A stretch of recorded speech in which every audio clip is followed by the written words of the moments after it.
Good afternoon to one and all present here. This is Ms. Janice Lobo, team member of Kaash Foundation. Let's begin today's session with the words of Branch Rickey, and I quote, "It is not the honor that you take with you, but the heritage you leave behind." On this note, I warmly welcome each one of you on behalf of Kaash Foundation to the 9th International Symposium on Heritage. Today, we celebrate the second day of the World Heritage Week celebrations. Spanning across 7 days, that is, from the 19th to the 25th of November 2020, the World Heritage Week initiative is being organized by Kaash Foundation's Center for Academic and Professional Development in collaboration with the Ministry of Culture, Government of India, Department of Tourism, Government of Maharashtra, Archaeological Survey of India, Government of India, Swami Vivekananda Cultural Center, High Commission of India, Colombo, Sri Lanka, World Buddhist Mission, Japan, and Department of Archaeology and Ancient History, the Maharaja Sayajirao University of Baroda. We commenced the World Heritage Week celebrations with the inaugural session yesterday in the esteemed presence of our chief guest, Sri Prahlad Singh Patel, Union Minister of State for Culture and Tourism, IC, Government of India. Our guest of honor and keynote speaker, Sri Aditya Thackeray, Honorable Minister of Tourism, Environment and Protocol, Government of Maharashtra, India. And our special guests, Dr. Kaash Jadhav, Dr. Revant Vikram Singh, Dr. Nandini Bhattacharya Sahu, Mr. Bhaskar Natarajan, Mr. Ashwini Saxena, and Reverend Medhankar.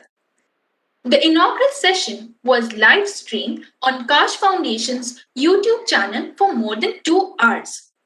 Since its inception, Kaash Foundation's CAPD has been successful in organizing 8 international conferences and 3 faculty development programs to enhance and empower the process of research and pedagogy.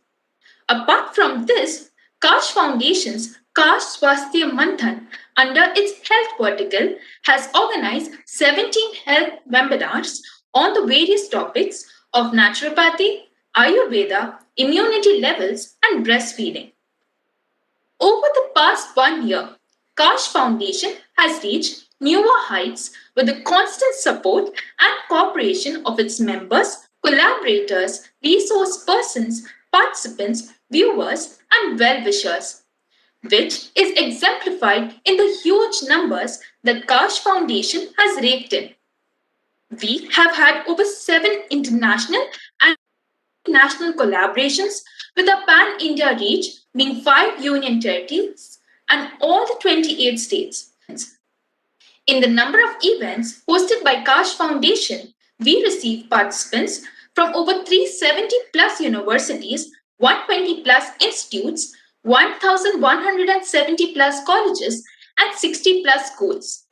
We welcome more than 5,400 registrations, 150 resource persons, and 250 plus presentations of research papers. With a 5-star rating, Kaash Foundation's YouTube channel has raked in 28,000 viewership, has gone live for 120 plus hours, and has 2,300 plus subscribers. Kaash Foundation has always encouraged people to become a channel to empower knowledge and will continue to do so in the future. I now once again welcome you all to the 9th International Symposium on Heritage under Kaash Foundation's Heritage Vertical.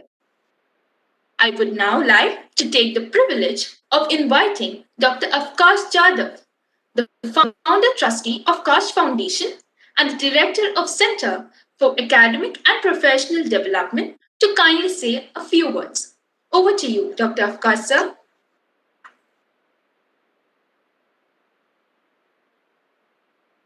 Thank you, Janice. Winston Churchill, in one of his speeches in House of Commons on 28th October 1943, had rightly said, "We shape our buildings, and afterwards, our buildings shape us." Heritage, monuments, structures, people, community, traditions, they all basically are testimony of how we have evolved over the period of time. At Kaash Foundation, a Mumbai-based NGO, we started our journey 1 year back with our four verticals, E2 and H2, education, environment, health, and heritage. We look at these four verticals as the pillar for any society to grow. We look at these four areas where our global synthesis can be definitely developed. Heritage, when we see, we have a place in Mumbai called Girgaon, and every year on the auspicious day, which is supposed to be the new year of the Maharashtrians or the Hindus, Gudi Padwa, we have a jatra, we have a rally, a procession which takes place. I remember going to one such rally once, and I was standing there. I looked at people dressed in their traditional attire. There was a different kind of enthusiasm, a zeal on their faces. Eventually, I got to know that Girgaon had to suffer for the upcoming metro route, and the structures were getting threatened. So when I inquired with one of the participants in the rally, they said, we do not know how long this intangible culture or in this intangible heritage would survive, because with the new dynamics, with the new urban planning, some of these old traditional values, some of these old practices would perhaps perish. And here we are looking at some of these aspects. We don't want to spearhead, but we want to contribute a drop in the ocean. Heritage is what we can pass on to our next generation. That's what we strongly believe. That is the best asset which we can forward to generations together. Today, we are honored and privileged to have some fantastic people with us. And they all gave their agreement, their consent with just one call. This is what I believe, that energy, when it synchronizes, when it's come together, it comes out more boldly, more profound. Dr. Esther, our speaker for the day, Alisha, will be joining us all the way from Uzbekistan. He is right now working on one of a fantastic project, which he will definitely disclose and discuss with us today. We have Dr. Bindu, who will be joining us from Colombo, very dear and old friend. Worked in SARC Colombo Center with her exemplary performance. And then we have person who is trying to make his indelible mark in this small town in Himachal, Frank. And they all agreed to be part of Kaash Foundation's family, to be part of this World Heritage Week in collaboration with all the stakeholders for that matter, the ministry, the Buddhist Mission, Culture Center, academic institute like MS Baroda for that matter. So we once again welcome all our esteemed guests, our speakers. Their encouragement, their participation, of course, will go a long way. We expect further bonding from all of them and similar kind of encouragement.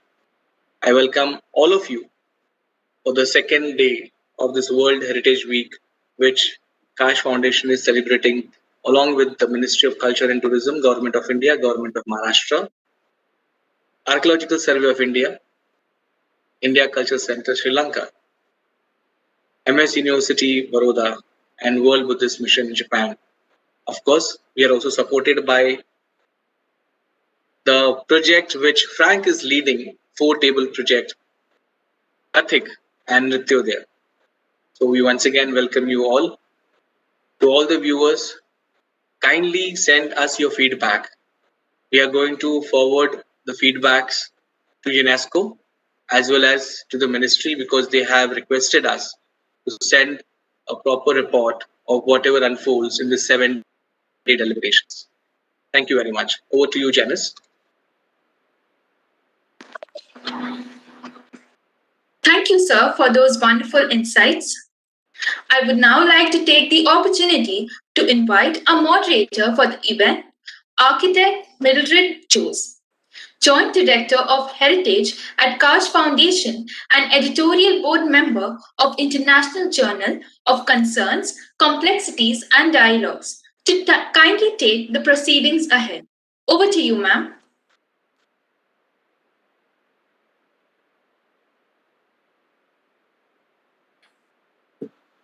Thank you, Janice, for the invitation and that humble introduction. A very good evening to one and all. Thank you for being there this evening.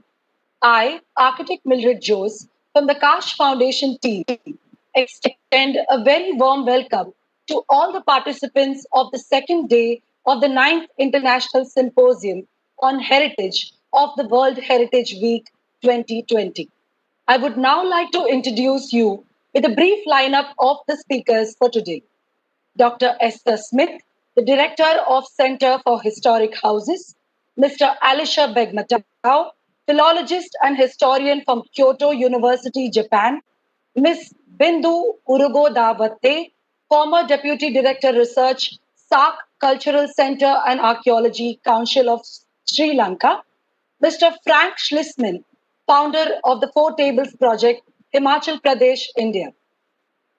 A humble request to all among our audience to post their queries on the chat box so that we could take up a few questions after the end of each session.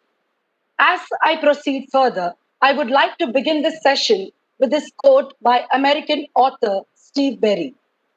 A concerted effort to preserve our heritage is a vital link to our cultural, educational, aesthetic, inspirational, and economic legacies. All of the things that make us who we are and who we will be. With that note, I would now like to take the opportunity to introduce our first speaker for the day, Dr. Esther Schmidt.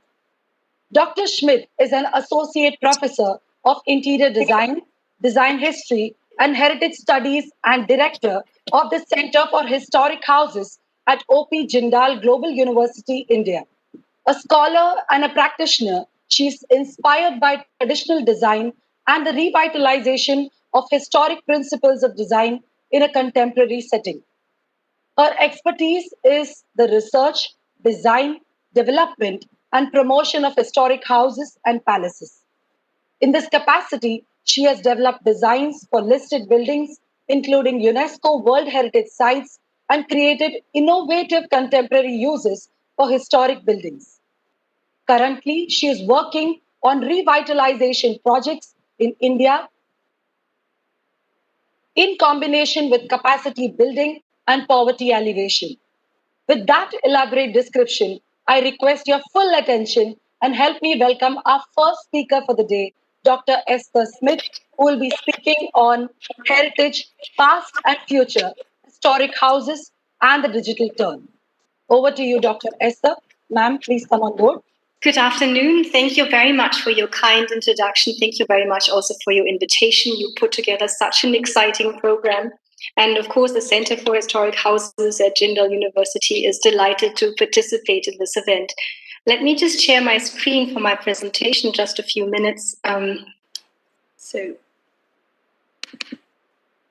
I welcome the audience to ask questions or write comments in the chat box or get back to us also with the further insights. The Center for Historic Houses is very interested in collaboration because we believe that collaboration is really the best to move things forward rather than people just working individually on their own area of research.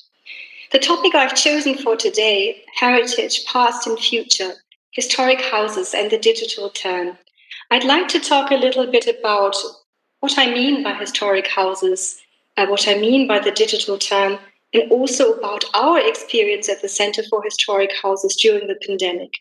Although this is a topic which is interesting in itself, of course, I've chosen it because it's so topical, because that's something we all experienced during the pandemic when totally unprepared. We just had to really come up with new solutions and adapt to the changing scenario. So to tell you a little bit about the Center for Historic Houses, what we do and our philosophy. So I founded the center last year, basically on the 25th of October. So we'll soon have our first birthday. And we have three major stakeholders. One is the group of owners of historic houses. One is the group of heritage experts and the related industries, academics or artisans and heritage managers. And the third group is the public and the government. Most countries in the West have historic houses associations that speak for the privately family-owned historic houses. And when I came to India 4 years ago, I realized that this didn't exist. So there are lots of wonderful heritage initiatives, but not something to unite the private historic houses. And they have a specific and unique history, especially with when the princely states were abandoned and with independent India. It's still a kind of awkward situation. Actually, how do you deal with these former royal households and families? And of course, there are also many challenges concerning the buildings. And I also really wanted to look at their contribution, not only to the world of heritage, but to the local communities. So this was the idea of setting up the center. So we are really doing these four main areas. We are interested in the documentation, research, and promotion of historic houses in India.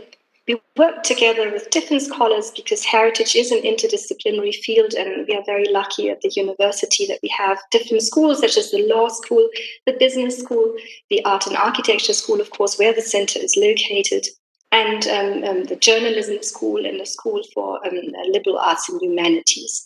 It's very important that we don't only look at heritage from a conservation architectural aspect, but really look at all of these other aspects, because many legal aspects are concerned when it comes to historic houses, but also, of course, business opportunities. And this is something we focus on very strongly, because what happens with these buildings? How can we create business schemes that are actually have social impact? So we create business models for historic houses that are both visitor and non-visitor related. And especially now during the pandemic, we are interested in non-visitor related business models, because there are no visitors or very few visitors at the moment. We really want to improve visitor experience through heritage interpretation schemes, lifelong learning, design, and events. And you'll find that many of these things I'm going to talk about touch upon all of this. And we are interested in partnerships. We really build bridges, not only between owners and the center, but between owners and other owners, between owners in India and owners abroad. So we work really internationally. We are in touch, and we know what is happening in other countries, and we look at ideas, and we try to learn from each other.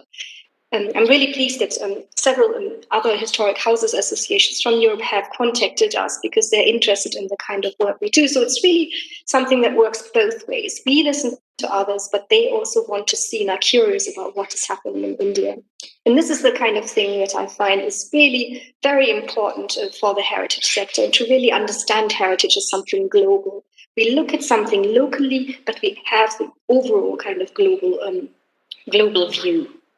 Here, by the way, you see one beautiful historic house. It's a palace museum, which is a particular type of genre that I'm going to talk about today. And it's in Murshidabad. It's currently run by the ASI. And this is one example where we do not have an internet presence, not have a web page, and so on. And this also shows you or indicates some of the inequalities we are still facing. So on the one hand, the digital world is a very positive influence and can be positive, but it also brings to light the inequalities that not everyone is participating. And this brings me to the question of resilience. Because how resilient are we to adapt to changing circumstances? And I think the digital turn is one very important approach that we have to take in a moment when everything else fails, not as a surrogate to the real experience, but to something that can create additional value. So to start, first of all, what do I mean by historic house? It's not a term that is normally used in India. When you look at Sahapedia's webpage of museums, which does a wonderful wonderful job of mapping the museums of India. You'll find many kind of genres and typologies, but the Historic House Museum or the Palace Museum is not per se mentioned. Interestingly, in countries such as Germany, Austria, or France, we also don't really talk about historic house museums. There are palaces, of course, and fortresses. Like in India, there are forts and palaces, but it's more a concept of the Anglo-American context. Nevertheless, I find it really important to have this kind of subgenre, because we'll find that in India, it is actually the historic houses that attract some of the highest number of visitors.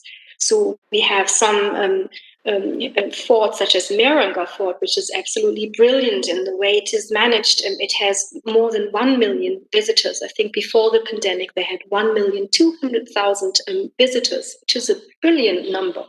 To give you a comparison, there are some of the biggest historic houses in the UK, such as Chatsworth or Blenheim. They have around 900, nearly 1 million visitors per year. So this is a great number.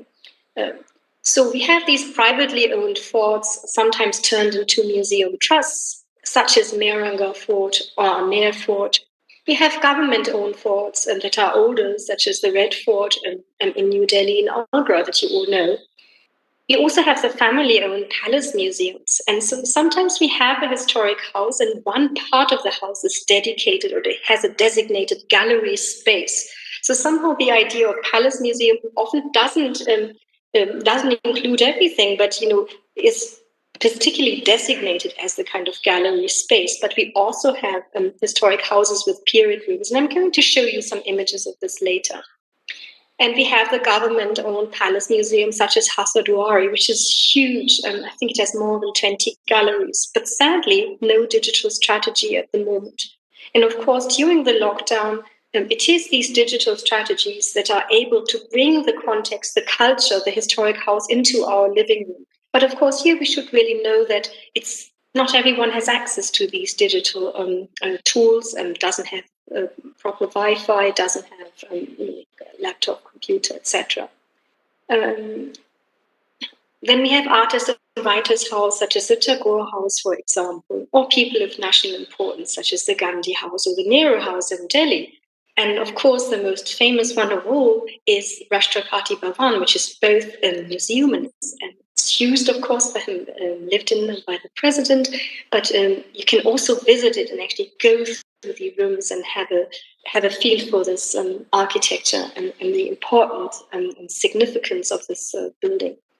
And then we have, of course, a very high number of forts and palaces operated at hotels, sometimes managed by groups such as the Taj Group or Nimrana, at other times privately operated.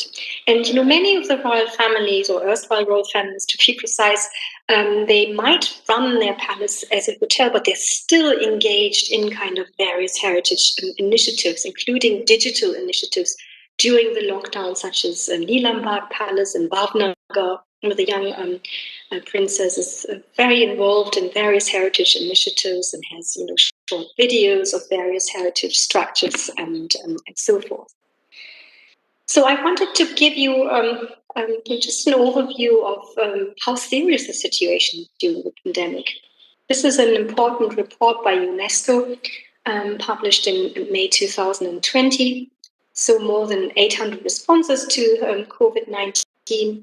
90% of all museums were closed during the pandemic, and 10% of them may never open again. So really the heritage sector has been severely hit by the pandemic. It is a life-threatening situation, actually, and an existential threat.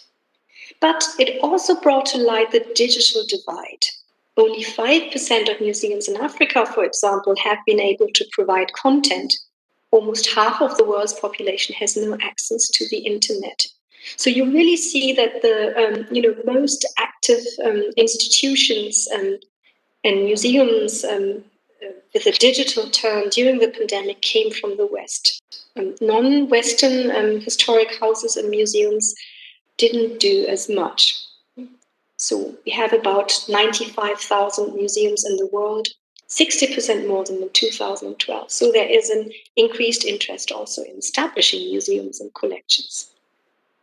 One great source for digital content is Europeana, and you have a number of digital content activities, online exhibitions, and this has been set up by the European Union to bring all the European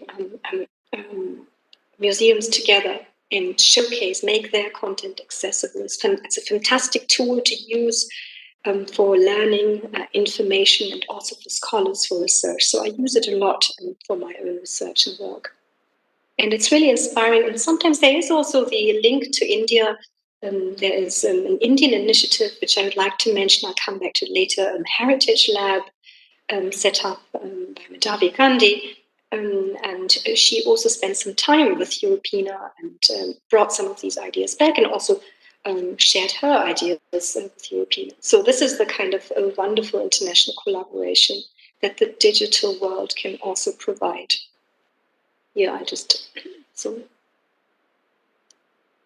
So what happened with historic houses during the lockdown? What kind of strategies and digital strategies did they use? So I'd like to start with a quotation that I found on a McKinsey Global Institute webpage. I think they're doing some really inspiring research. Companies that adopt bold, offensive strategies in the face of industry digitization will come out as the winners, by Jacques Bourgain and Nicolas van Zeebroek in MIT Sloan Management Review. And what is said here for companies, of course, is also true for museums and other institutions, including universities. So, with the pandemic, I immediately had to, every academic had to immediately start online learning. And so it was also very new for all of us. And we had to learn quickly because life had to continue. And I've given you some examples of really inspiring initiatives. Here, what you can see is, for instance, online tours. This is something that a number of museums did. And this is something they had started before, because this is a rather expensive approach. And the Frick Collection's done a fantastic job. You can see here really in the middle that you can really see a plan. You actually know where you are. You can choose the room. Not everyone does it like this. Sometimes you just click on it and you kind of show around. It's really well organized. And they started also an online lecture series, Cocktail with a Curator, every Friday evening. I can recommend it highly. It's a little late for us in India, but it's on YouTube and you can watch it the next day. And it actually brought us really closer to the curators, because we wouldn't normally see them there. So it actually added something. And that's what I wanted to point out. So a virtual experience cannot make up for the real authentic experience. But something like these online lectures, making it accessible to everyone, is a wonderful addition. I think this will hopefully continue once the lockdown is over and the pandemic is gone. So these are the kind of technologies used, for instance, in the museum context: augmented reality, used by the British Museum, virtual reality, audio tools, podcasts, webinars, digital engagement tools. So it's really fun. If you look at the Ashmolean Museum in Oxford, for example, you'll find activities for children where you can actually download free apps. So this is the democratization aspect of the digital tools. Many apps are freely available, and you can do fantastic things with it, like art posters or stickers or GIFs, something like that. And digital learning tools. I'd like to point out the Smithsonian Learning Lab that just got a prize. It's really a fantastic resource. Some of the biggest museums and complexes in the world, and we can all use it. And for instance, I've been teaching a class in Jaipur, for example, and I used the Metropolitan Museum of Art online sources for something that was just 2 kilometers away from where we are. And so this really brings the whole world together. These are some kind of activities to engage visitors, because also we have to think about health and wellness. During the lockdown, a number of people were dealing with depression and so on. So these were kind of really fun activities that I really enjoyed, where this was initiated by the Rijksmuseum, later pursued by the Getty Museum. actually replicate some of the famous artworks that you can see with some really funny examples here, like Napoleon. I show you just a few more examples because they're really just, I think, splendid, fantastic examples and such fun during the pandemic. I mean, who would have thought of something like that? So this is an example of another virtual tour from Buckingham Palace. We have a number of the great historic houses in the UK who also offer these virtual tours, Chatsworth, for example, in the garden, a few others as well. And France was very active. They started a beautiful program called So Chateau, where you actually have a virtual tour with the owner of the historic house showing you around the house, and that can then be watched on the webpage. And the European Historic Houses Association started these Facebook Live visits where you had like 10, 15-minute introductions to historic houses where the owner was leading you around. It was extremely popular, and I think it won also the Europa Nostra Prize. Now, I wanted to give you this example because all of these initiatives are all good and well, but how do they help us? Because they do not result in revenue generation. And I wanted to give you this example in Malta of Palazzo Parisio, of these two wonderfully talented people, mother and daughter, who own the Palazzo Parisio. What they did, for instance, is they started concerts in the garden that you can see here. And this was then live streamed on Facebook. And this was combined with a food delivery service. This was really smart, where you actually have the digital content with the revenue generating stream. And I think we need to invest more in this and need to be clever and strategic and resourceful to think about more alternatives like that in India and elsewhere. And for instance, they also did a breakfast delivery service, which I think is really wonderful. So you'll find that a number of the Indian palaces also have online shops.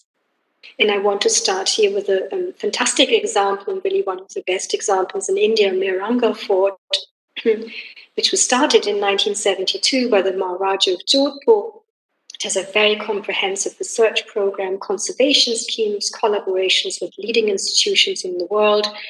We've also got the UNESCO Asia Pacific Award for architecture conservation and adaptive reuse. It's fantastic for museum education. It's very visitor focused. It has a wonderful museum shop that you can see here, which is beautifully designed. Remember, this is something that I mentioned earlier about the Center for Historic Houses. We care about design. We believe that good design, which is both respect for the old historic structure, but also to continue making it really accessible by adding some nice design elements, such as, a nice cafe, which they have here, a museum shop, which also really helps promote the local industry, because people find employment there, and they are very active on social media. So this is something which is specifically an Indian context, which I also find true for the Center for Historic Houses.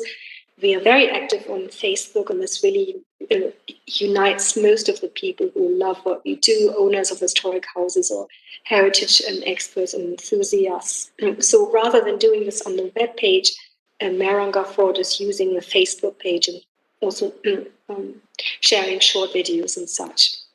Another example is Jaipur, which has a beautifully designed cafe by Studio Lotus that you can see here. And again, this is what I said earlier. So on the one hand, you have these period rooms that you can visit. On the other hand, you have the gallery space.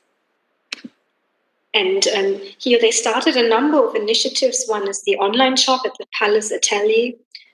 And something that is maybe surprising unless you haven't heard it yet. And they also have a suite of rooms that is available, can be booked through Airbnb. So, but there are no learning initiatives as such, digital learning or content on the web page. Some fun learning activities, such as a digital puzzle relating to City Palace Jaipur that you can try out, and you can just try to move pieces around to get the proper door that you can see here. So this is really nice that you have. This is the first online digital platform in India to provide digital content and advice for historic houses and museums in India. Here you have the Udaipur City Palace, and I've mentioned these three examples because these are the examples with very high number of visitors, around 1 million or even 1,200,000 in the case of Mehranga Fort. And here you have something like Zoom backgrounds. On the right, for instance, this is something that a lot of the European or Western museums did. Also, the Frick Collection did it. The National Trust is currently doing it for library backgrounds, for example. And they do online exhibitions. So here the web page is very active of the Udaipur City Palace Museum. So what are the tech solutions in the heritage sector that I indicated? So one is a communication tool, like I'm now. I'm in actually Sonipat, but I'm talking to you wherever you are, and I'm participating in this event organized in Mumbai. And this is really wonderful because we don't always have to fly somewhere. We don't have to spend any money, but we can organize things, events, at no cost, and we can connect with our colleagues, can learn from other events and initiatives all over the world. And mapping, of course, we can have overviews of historic houses or heritage at risk, educational opportunities, online learning, fun events such as the Learning Lab at the Smithsonian, for example, or the Ashmolean Museum, or the British Museum, and the V&A, for example. In partnerships, the ability to connect heritage experts, artisans, investors, and owners of historic houses, and business opportunities, of course. So what are the other advantages? We can reach a larger audience, and I give you our own example in a minute, an audience that you wouldn't otherwise have. Because if you give a seminar somewhere, nobody from New York, Paris, or London can participate, but now they can, and they are really interested in what is happening in India as well. They're able to travel virtually while they're stuck at home during lockdown, for example, which is happening in Germany and England at the moment. So knowledge exchange, collaborations, connection with other institutions, and audience participation, and focus on audience demands. So this is the pandemic and the digital turn for us, the Center for Historic Houses. So as I said, we started last October with the Water and Heritage Conference. But in the moment we had the pandemic, I immediately started to create all of these social media channels. We're really available everywhere. Instagram, Facebook is our main kind of channel for communication and exchange. LinkedIn, YouTube, and the webpage. And on the 19th of July, we collaborated with the European Royal Residences because I found that they have this wonderful initiative, Palace Day, but not a single Indian palace. And you can see on the map, this is what we created in just a few weeks. So here, they started this in 2016. Here you can see all the palaces, and that's what we did just in a few weeks, more than 40 palaces. Over 85,000 views on social media. We created business opportunities, and we had the support of the World Monuments Fund, UNESCO, and the Taj Hotels and the Marana Hotels. And it was a wonderful moment of celebration at a dark time during the pandemic, which gave us a lot of hope and really led to concrete business and higher visibility of the palaces. Another thing we started is the online lecture series, Resilience, Historic Houses of Their Custodians. And we started that on the 3rd of July. It's the first attempt ever, comprehensive attempt, to really showcase royal families and their historic houses, their contribution to society as well. And it has been very popular all over the world, through many attendees from all over the world. And increased also the visibility. Many of the families have been asked since to participate in various journals, magazines, and it also resulted in more business opportunities and collaborations. So although suffering and challenge demoralize some human beings, others cope and construct instead. Rather than grinding to a halt, certain people hurdle the obstacles or creatively maneuver around them. They even make something positive out of a negative situation. In the face of crisis, they not only survive, but they thrive.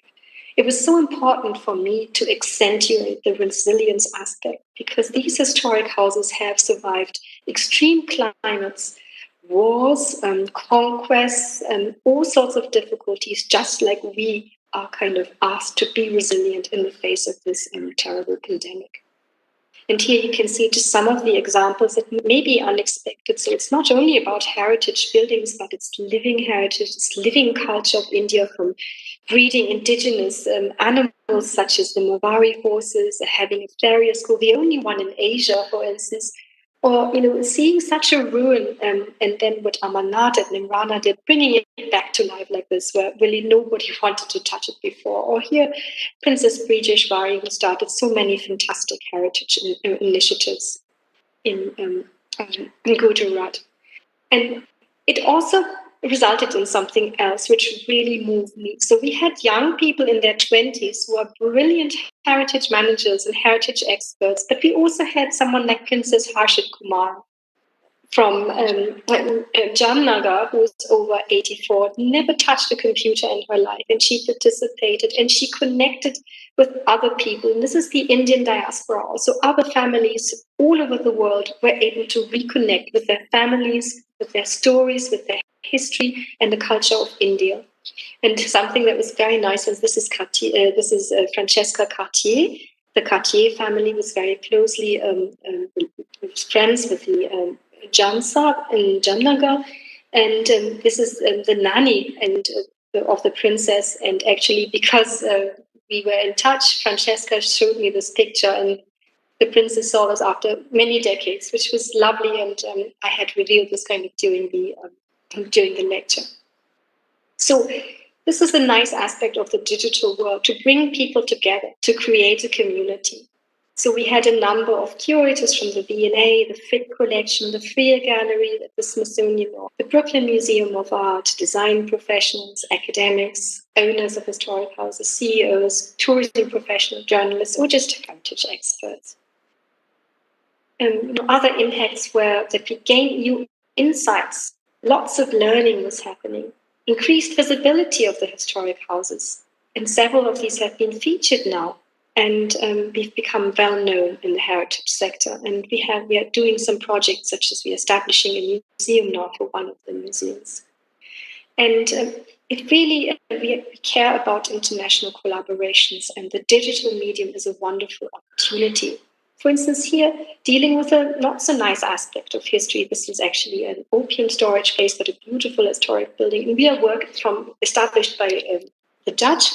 And we are working with Icomus in the Netherlands to find some great use and to benefit the local community. So this is the wonderful collaboration. And we had many other fantastic opportunities, and I would like to mention just these three. The Frick Collection in New York, they very graciously allowed us to have a seminar, online seminar, and virtual visit, which was absolutely brilliant. And we had a fantastic lecture, one of the best lectures I've ever heard, by the director of the Prussian Palaces, who was so keen to address the Indian students. And we had the Chicago Art Institute with a professor of conservation. So all of these opportunities are new opportunities that we wouldn't have otherwise had. And I'm really pleased that we have been chosen by JP Morgan Chase for their program Technology for Social Good. We will be working on more digital initiatives for the future. So I come to my end of the lecture. The conclusion is this. The boundaries between authors and recipients are blurred in the digital world because the audience is making many comments, suggestions, creating artwork, almost that we saw in the example I showed earlier. People access and produce heritage. Museums need to be more participatory beyond the rhetoric. And the question is, how resilient are we? How well can we respond to adversity? How agile are we? So I feel that the impact of the pandemic is this: made institutions focus on their core values and missions. It forced institutions to quickly adapt to changing scenarios. And historic house museums rely on the actual authentic experience. But when this was no longer possible, we had to look for digital strategies that could also create additional values. We connect the local with the global, and it leads to a democratization of knowledge and accessibility. But it also made inequality apparent when there is no access to the internet or Wi-Fi connection. And it connects the Historic House Museum with your home. So I'm inviting the audience now to ask some questions, to make some comments, and make some suggestions. And thank you very much for your attention.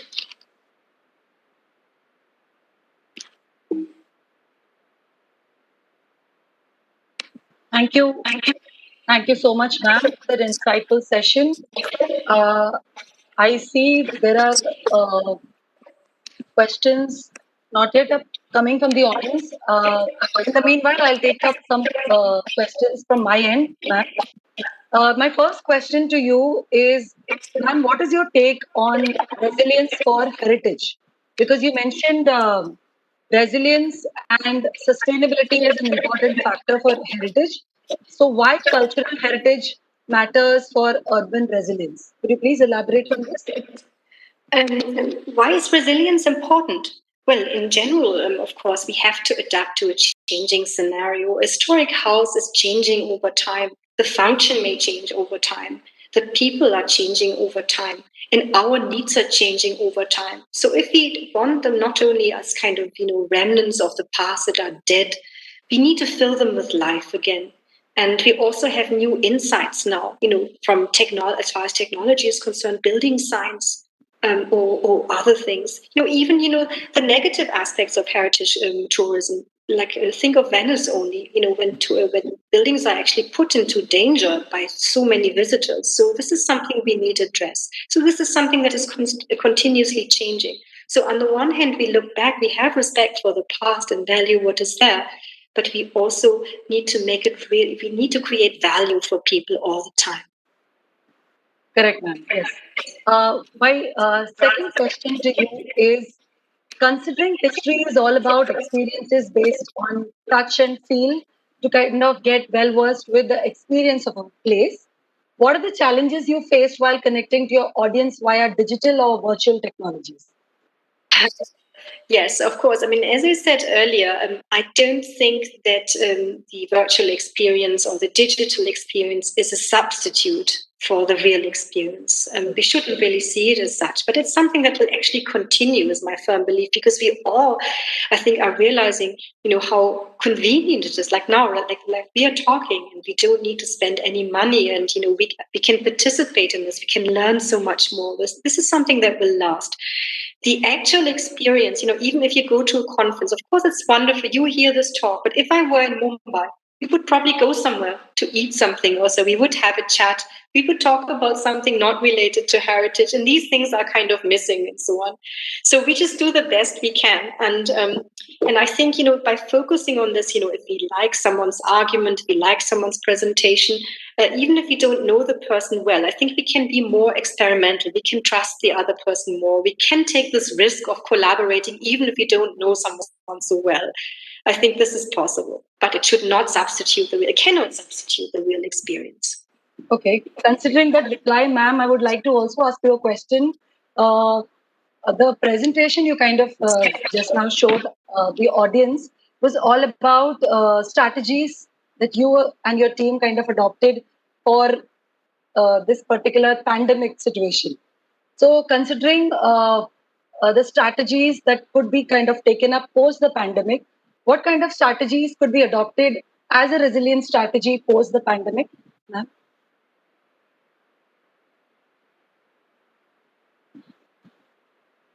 Ma'am, we can't hear you.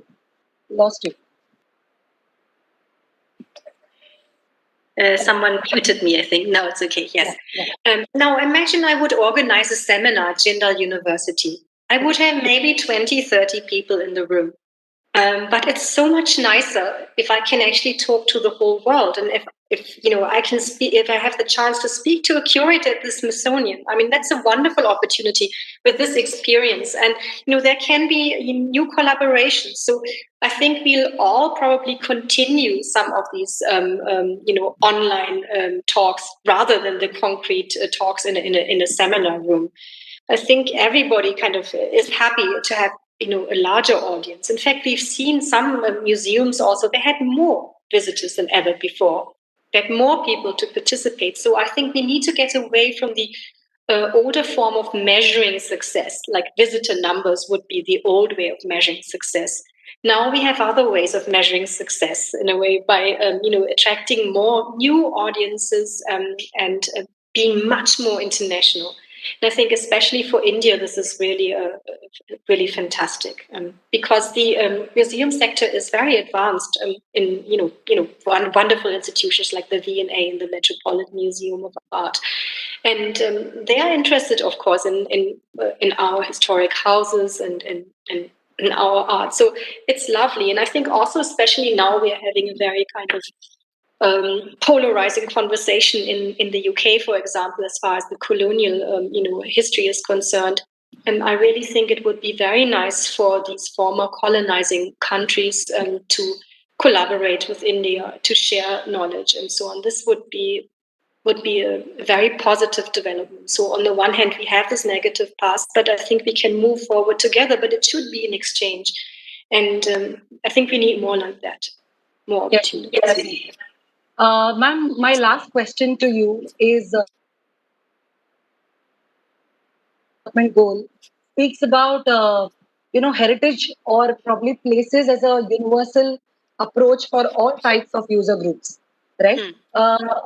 What is the kind of audience or how do you define the kind of viewership of your virtual technology do you have disabled or universally challenged people among your audience? So how do you kind of deal with those people? Yeah. So on the one hand, I said we have kind of three different stakeholders: the owners of historic houses, heritage experts, and general heritage lovers. And I think this is very well reflected in the kind of audience that we have now for the online lectures and on social media. This is one thing. But to talk about the global sustainable goals, we are very, very interested in not only looking at the past for the sake of simply conserving it, but we are looking at the past to make a difference to communities now. So this is why actually the first international conference we organized was on water and heritage, because what can be more important than water? Because we believe that we can learn from traditional principles of water harvesting, water structures, to address the present. And so many clever ways where, just look at the lake palaces and the artificial lakes in Rajasthan and so on. And I think, even now, when I go to villages, I have actually 15 dogs and, I have a small farmhouse in the village. And I see that people are burning the manure, polluting the air. How can you do this? Actually, older ways were kind of composting. It doesn't cost anything. It will improve the soil and it will also be beneficial to the air. So we need to rediscover some of these old things. It's not, and this is very important. I should mention this. On the one hand, I said technology in the future, but I also said the past. We shouldn't have this kind of naive belief in technology. I'm not so sure I like the smart city idea. We must connect it with the indigenous, the old knowledge, the wisdom of India. Whether it comes to nutrition, Ayurveda, wellness, yoga, all of these things are important for our lives today. We need to rediscover this. Absolutely, ma'am. Very well said and very well kind of, spoken about resilience. There's one question from the audience by Miss Samiksha Singh. What is the approach of the owners of such historic houses towards conserving their legacy? Yes, of course, each one is different, but on the whole, I really have to say, there was something called the Gower Report in the UK, and that made it very clear that historic houses are best left to private individuals because they look after it better. And we have institutions in England, for instance, such as the National Trust, that takes these properties, maintains them, and manages them. But nowadays, they don't even take them anymore unless it comes with an endowment.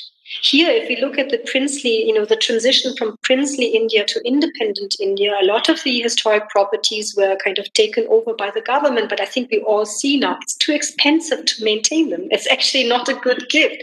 So I think it makes much more sense to, involve the personal owners because they will shed their lifeblood, for the maintenance of these buildings. So I think all of the owners of historic houses are very, very keen to and have a sense of not only ownership, but they have to owe it to the generations before them. I think this is very much ingrained in the families, the sense of responsibility. And we should really mention, and this is especially something that has become very, very clear to our audiences in the resilience lecture series that we started. They all contribute to society because the historic house is connected to the people, to the animals, to everything. And all of them usually have, they're active in poverty alleviation, giving jobs, in education, in animal husbandry, and in many sustainable goods. For instance, we have also different generations. It's important to look at these different generations, and we can learn different things from the different generations, like the Princess Harshit Kumari that I mentioned. The stories that she told us about the time of the princely India. I mean, these stories are lost. We really need to record them. And it's wonderful, the humility that she has. And, she grew up in a palace and now she lives in a very small house. I mean, that was actually built for the pilot. Imagine this kind of difference in lifestyle. You have your own pilots, and now you live in very humble conditions, and they're always taking it with such grace. And then we have a young person in her 20s, studied in the US, who's doing such incredible things in Odisha, for instance. This is Belgadia Palace, I have to mention it, where you're not only waiting always for the government to present everything to you, but she is very active, taking the life in her own hands and, creating opportunities where there are none, and creating sustainability, and in creating jobs for tribal people and so on, finding actually the tourists who come there, turning them into investors in these small projects. I mean, this is so innovative. The government, the people of India should really see these wonderful projects. And I think with the Center for Historic Houses, this is a central platform because we have such great initiatives, but only few people know about it. But now we have a central platform, and I think we really increase the visibility. Okay, thank you, ma'am. I think it's very well put together, at least in terms of understanding that it's very important to give them participatory roles in development if we need to kind of engage them and then work with them to kind of create a sustainable future. So, ma'am, thank you once again for your insights that touched upon two important aspects that I would like to point out from your presentation. One is user experience and the need to be resilient to changing circumstances and constantly evolving heritage. Thank you for accepting our invitation to be a speaker for the World Heritage Week 2020 of this international symposium. Ma'am, I would hereby request you to kindly stop screen sharing. I already stopped screen sharing. Is this still visible? Yeah, and you may switch off your video as well, ma'am. Yes, let's see. Thank you. Thank you, ma'am. Meanwhile, for all those who have joined us late among the audience, I am Architect Mildred Jose, the moderator for today's session. We are in the midst of the second day webinar of the 9th International Symposium on Heritage of the World Heritage Week 2020. A gentle reminder to all amongst our audience to fill in the feedback form provided in the chat box. Proceeding further, after that wonderful perspective by our first speaker, Dr. Esther, I move on to introduce our second speaker for the day, Dr. Alisha Begmato. Alisha Begmato is a philologist and historian specializing in the study of late antique and early medieval Central Asia. He holds a doctorate of literature from Kyoto University in Japan. His doctoral dissertation deals with the critical re-edition of the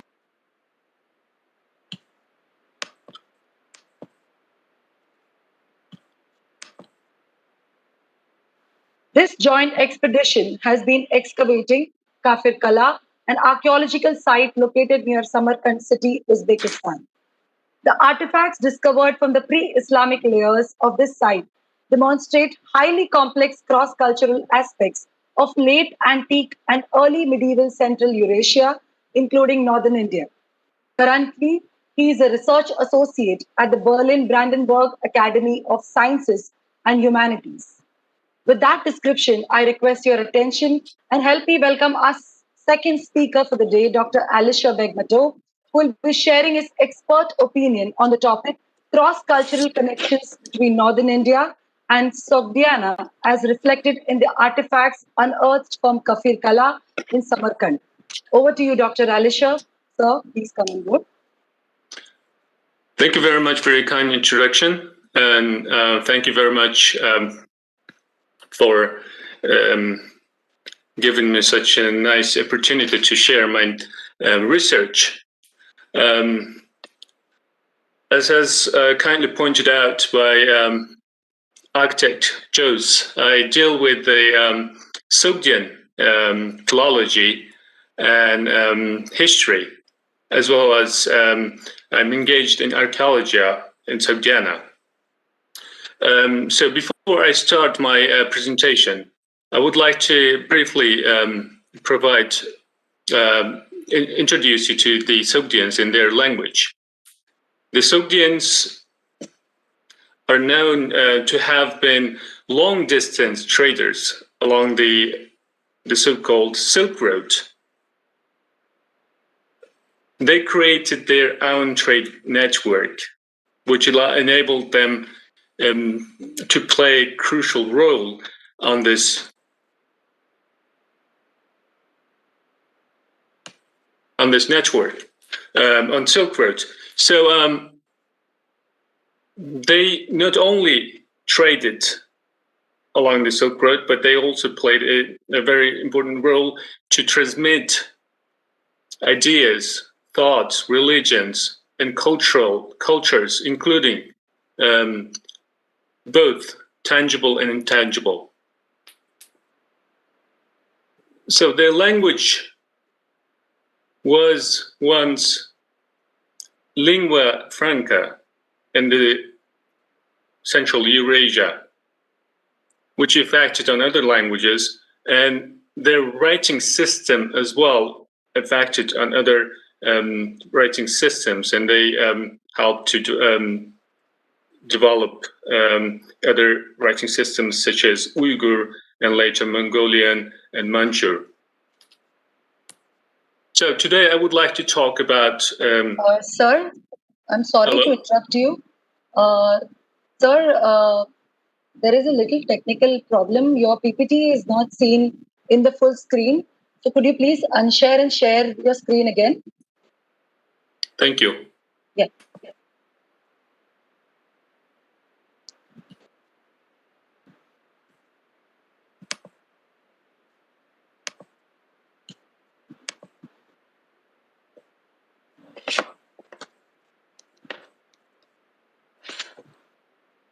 Does it look okay?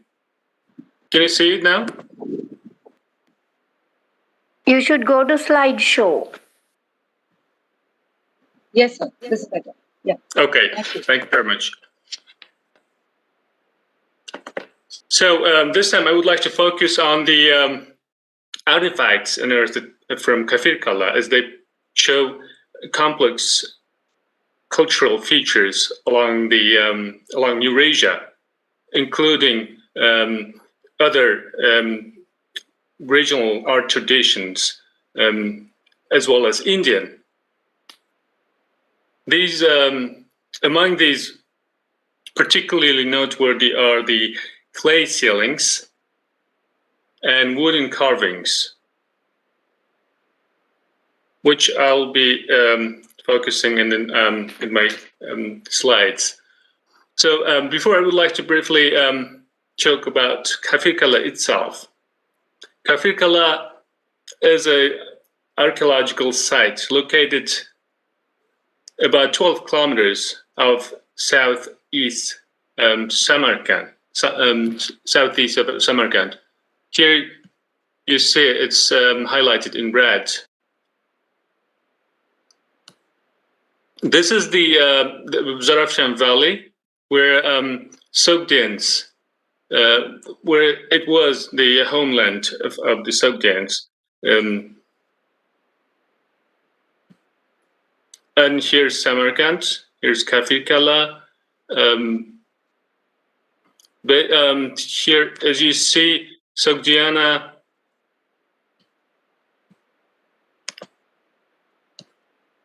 Sogdiana was located in modern Uzbekistan, in some regions, somewhere between Bukhara and Samarkand, including some parts of Tajikistan, and Kafirkala here in the south. This site is believed to be the residence of Sogdian kings in pre-Islamic era, which we believe it was called as Rebdad, as attested in the early Islamic sources. The site itself is consisted of three parts. Its citadel, here it is surrounded by a moat, and it is surrounded by Shahristan. It is an inner city.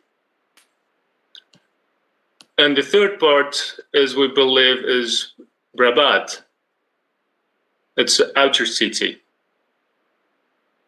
So the earliest research already made in early 20th century. And in the 30s of the last century, there were some trenches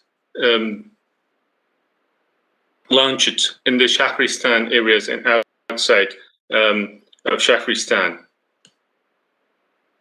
They brought very good materials, very important materials for the study of Sogdian art. But the studies, the archaeological excavation was never made on its citadel before the Uzbek and Italian joint expedition began to work on this site. It was in early 2000s.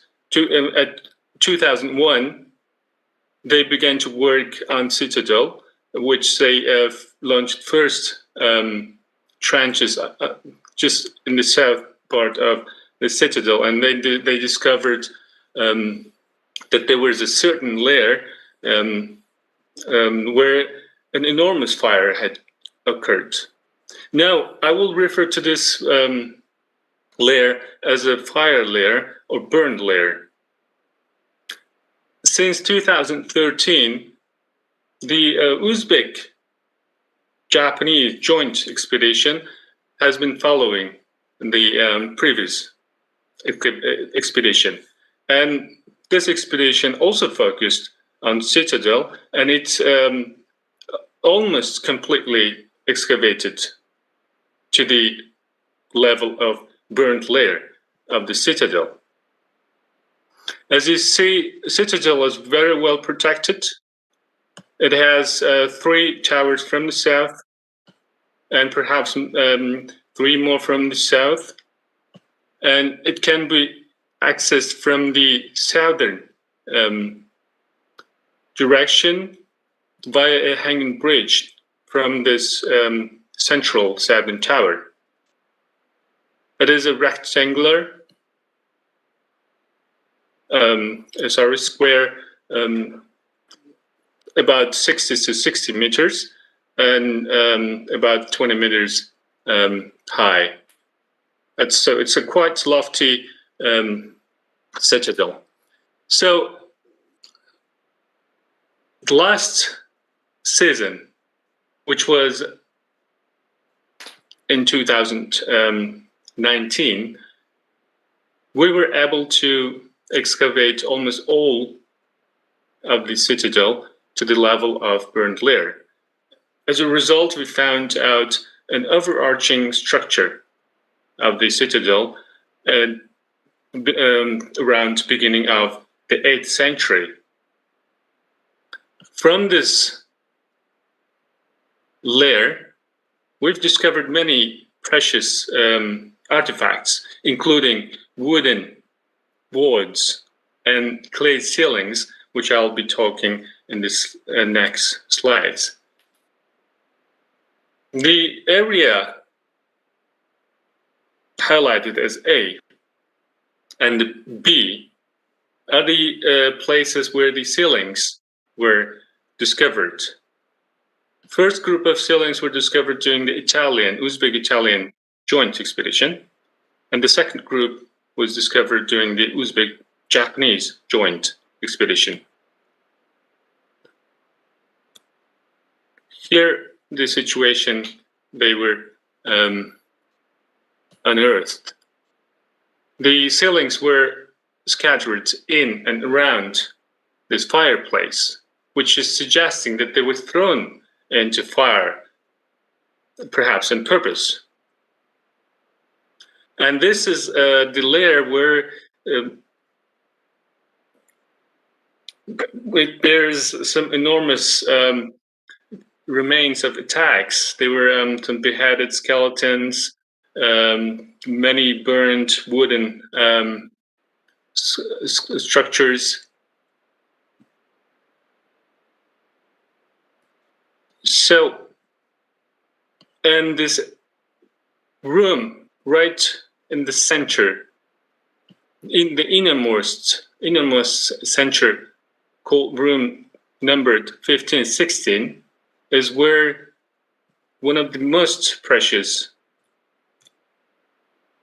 artifacts come from. These are wooden carvings which depict the goddess Nana and her donors.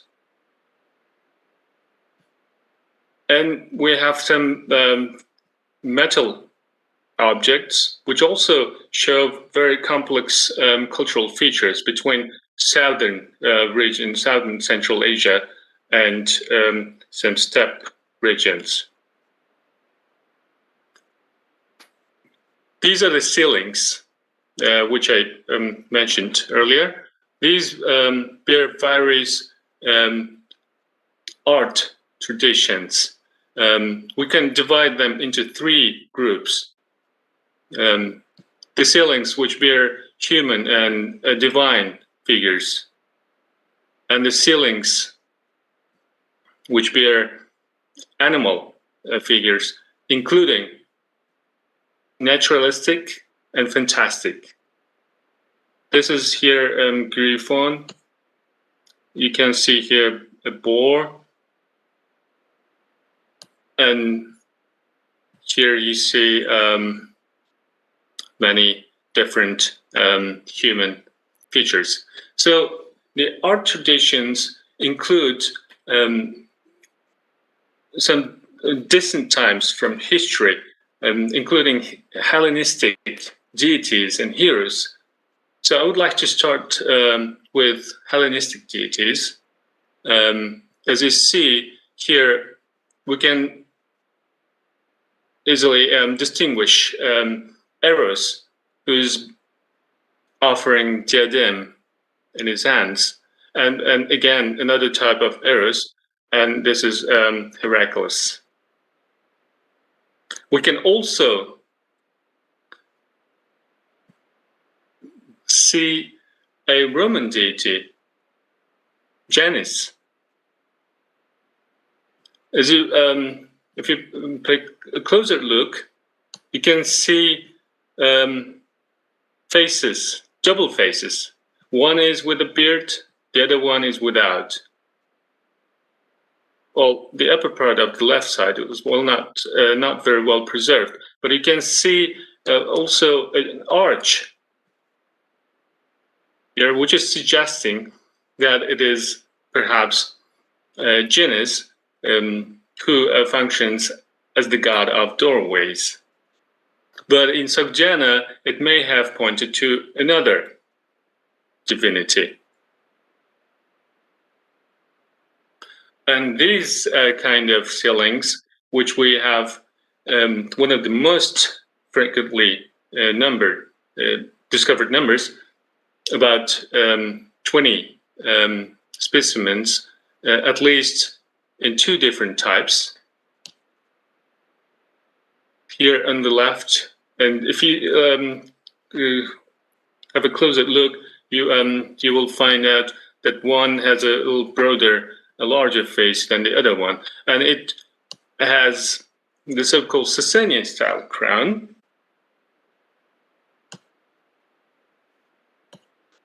and followed by a legend in Bactrian,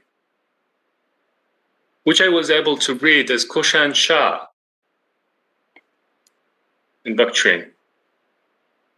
We have very similar kind of ceilings from Afghanistan and southern areas, including Pakistan, which are suggesting a very good hand to the connection between southern regions, including northern India. This one is discovered from Bactria, which we can also see Kushan Shah. Unfortunately, in the ceilings of Kafir Kala, they did not preserve very well. We can only read their titles, but not their names. So this is one of the hints that our collection of Kafir Kala, the ceiling collection of Kafir Kala, may belong to a later period than this one, which is suggested is somewhere around 3rd or 4th centuries AD.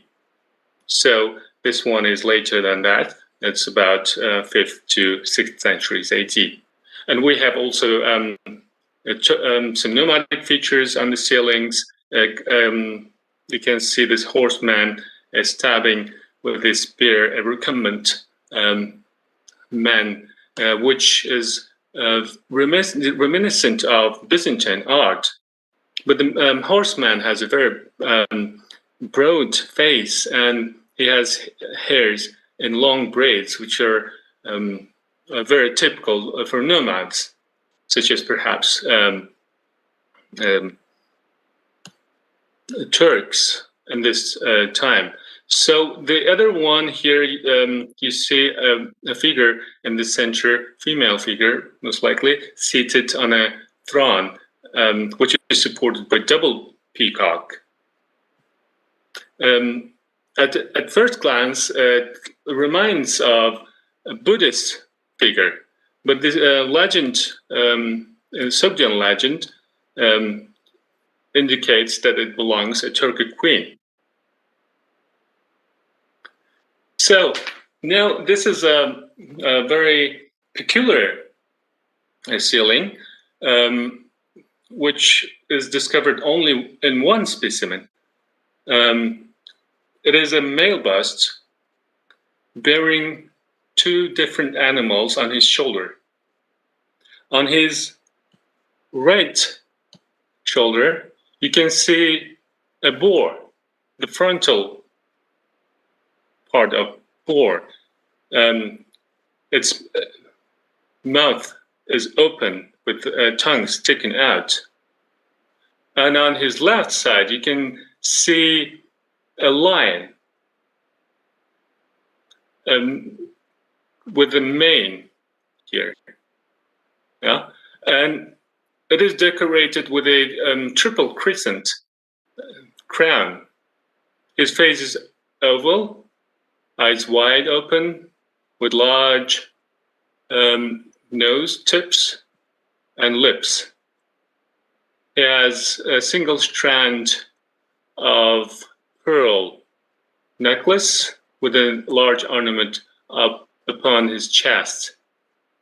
There's this ceiling is in fact very similar to Vishnu iconography, which is often discovered from Kashmir region in northern India. As you can see here, this is again boar, but certainly this they are located on the opposite sides, and there's in this example from northern India, this is Vishnu in his 3 incarnations. So there's also a Sogdian inscription on the ceiling from Kafir Kala, which can be read as Aptash, which could mean as a protection, or maybe simply a personal name. Now, I would like to go to continue in my presentation about the wooden carvings from Kafikala. These were discovered during the excavations in 2017 from the innermost room of the citadel, as I showed in the plan earlier. It is consisted of one almost complete wooden carving, wooden board, rectangular wooden board, and underneath that wooden rectangular board, there's an arch-shaped board, which is not very visible in this photo, but we will talk about these two boards. This is the drawing of the board. As it may seem not very well preserved from this photo, when we look at with closer look, we can see very detailed figures. It depicts the goddess Nana, who's sitting on a lion throne, and 4 levels of donators. They're offering various kinds of items, including incense burners, altars, some music, as you see in the second register. There are musicians, and these are perhaps some kind of incense burner. Here is an altar, and perhaps wine or some kind of other fruits here. This is one of the most important findings in the recent years in Sogdiana, which suggests that the goddess Nana, which is initially the god in West Asia, in Mesopotamia, in Babylonia, who traveled all the way from Babylonia via Anatolian steppes and Iran to Central Asia, and became one of the most important gods of Central Asia. Here we don't actually see any kind of Indian influence. Here is a closer look. Here's the goddess when it was just discovered. We've known that this goddess was one of the most important goddesses in Sogdiana because of the findings from other archaeological sites, but they were never in complete condition. So now this new find allows us to reconstruct and better understand this scene with the goddess Nana. Here is another example of Nana discovered from Xi'an, China. Sorry to interrupt you, sir. Just a reminder, you have 10 minutes remaining. Thank you. Yeah. So I would like to now go to another board, which was underneath of the wooden rectangular board. This here we see another kind of the goddess Nana, who is in 4 hands, also followed by her donators. Here you can have a closer look. Now we have 2 different goddesses from the same place, from the same room, and from together, which is very interesting. That one is 2-armed and the other one is 4-armed. Now the 4-armed one is influenced by an Indian art. It is usually believed that is influenced by Mahisha Suramardini. This is also given us one more hint to which historical background we should relate these findings, including these sealings, all artifacts discovered from the fire layer, which I will talk in the last slides. We have known that the Sogdian art was influenced by Indian art. It's beginning sometime around the late 5th century or maybe early 6th century. Perhaps it is due to the Hephthalites. This is the empire which was based in modern Afghanistan, including some territories of southern Uzbekistan and Tajikistan. So during from 6th century onward, we have increasing number of Indian influence on Sogdian iconography. We have Shiva,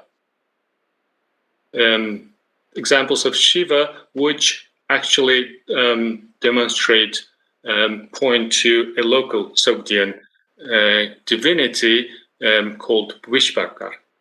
And we have also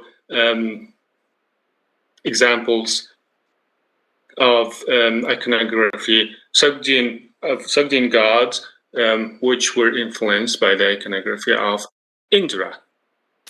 And there are many more. We have also Brahma in Sogdiana and several other important gods. Now I would like to talk about the date based on the numismatic data. The site itself existed at least until the time of Timurids, but there was only one numismatic coin find. But more coins belong to the times of Umayyads and Abbasids. But all these Islamic period coins were not involved in the layer which other important sealing and wooden board findings were discovered. So these artifacts do not belong to the early Islamic period, but rather pre-Islamic period, namely to the time of King Tarhun and earlier than that, because the latest coins discovered from this layer belong to the issues of Tarhun, who ruled Sogdiana between 700 to 710. So we have a very good information, historical information from the early Arabic sources that at 712 there's an event, a very important historical event in which Qutayba ibn Muslim attacks Samarkand. Now we're assuming that this fire is connected to that event, and that all of our artifacts belong to the period earlier than that, and to the time of Peruz, to the Hephthalites. So Hephthalites appears to be one of the important people, rulers that allowed the Indian and other arts to come to Sogdiana and develop further. To sum up, as we have seen, there were various art traditions, including Indian, Greco-Roman, Sasanian, Bactrian traditions in the artifacts of Kafirkala. And these artifacts play a crucial role in identifying some invisible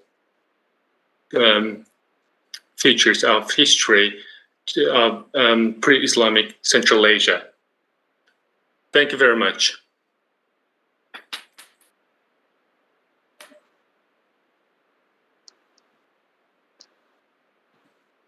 Should I exit? Thank you, sir, for that insightful session. Now we'll proceed further to the Q&A session. As I take some questions from the audience, I would like to take up some questions from my end, sir.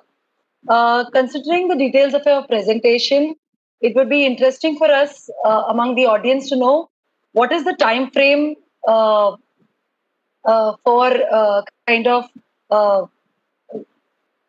for the various objects and the details that you have kind of found out. Thank you very much. It's a very important question. The artifacts can go back to the at least 3rd century BC.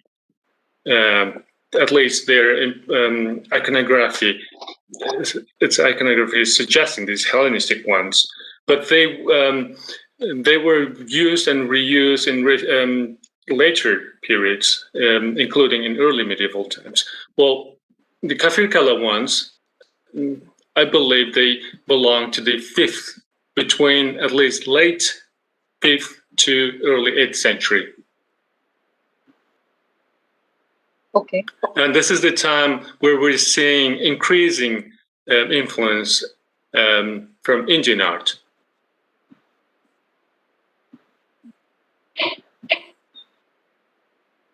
Okay. Thank you, sir. There is one question from the audience.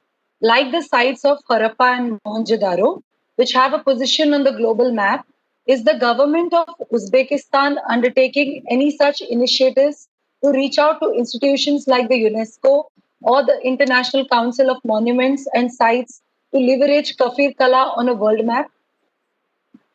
Yes, I believe so. Yes, I believe so. There's an office of UNESCO in Samarkand who are also very much interested in what we do. And they've been following our research on Kafir Kala, including other sites in Uzbekistan. There's an increasing international attention on Sogdian sites, including Uzbekistan and Tajikistan. That includes also UNESCO is also cooperating a lot. Especially they are mostly focused on preservation and conservation of the site. Yeah. Okay, thank you, yes. sir. There is one more question. Sir, how can we explore and learn to protect and conserve our archaeological heritage? Do you mean it is after we excavate? Yes, sir. Yes, sir. Yeah. So after we excavate, each time we have special techniques to preserve. We will mainly put the earth back so that it does not further destroy during winter or other rainy seasons. They are not only the task of Archaeological Institute, but there's another organization in Uzbekistan. They protect national heritage, and it's their duty, and they follow, they go and control if everything is all right. And each time after we excavate, they come to check if we did it properly. So there's an organization. Okay. Who does this job? Yeah. Sir, considering that you took up Kafir Kala in Samarkand in Uzbekistan, what is your next location to discover? I think there's a lot of things to do in Kafir Kala. Yeah, we will focus on, well, now we have excavated the citadel, but larger part is inner city, which is called Shahristan. So we're going to focus on Shahristan area, which we believe will, we're going to discover a lot more stuff. In 2019, we began first trenches since the 50s, and we already discovered there were the remains of some large structure, but we do not know what that is. So we're going to find out in the next years. Hopefully, we'll have good results. Hopefully, sir. And perhaps our ultimate goal is to make it as a part of World Heritage and allow people to come to see and learn on their own. Study our history. It shows, as we saw earlier, it includes not just the history of Uzbekistan, but it also concerns history and art and cultures of surrounding regions, including India.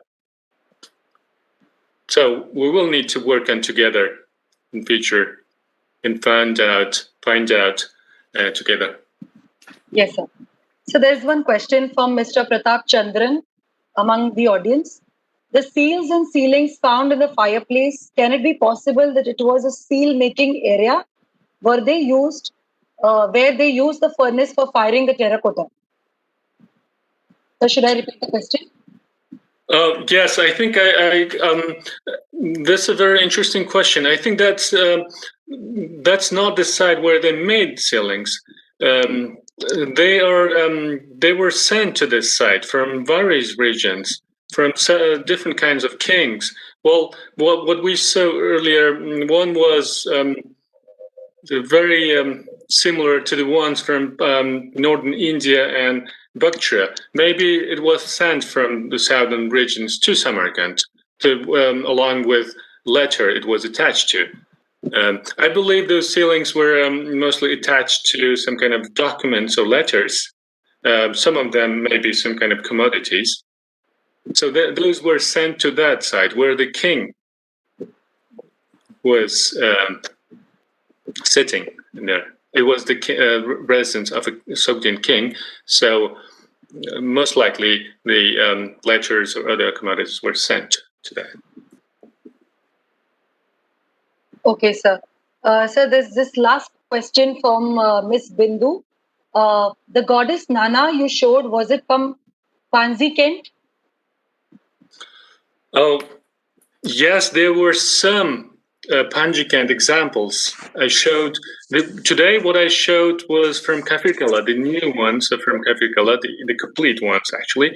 There's several fragmentary ones were from Panjikant and including other sites. Yeah, no, so I recognize the Panjikant ones. That's what I wanted to confirm. Yes, the one. Do you mean the paintings you showed for comparison? One of them was from Panjikant. That's right. Yes. Blue. Oh, okay. Yeah. There are 2 or 3 of them from Panjikant. That's right. So our findings from Kafirkala now can allow us to reconstruct the Panjikant Panjikant ones as well. We didn't know anything about that. We had only fragmentary, only pieces. So now we can have a better idea. What was those fragments from Panjikant about?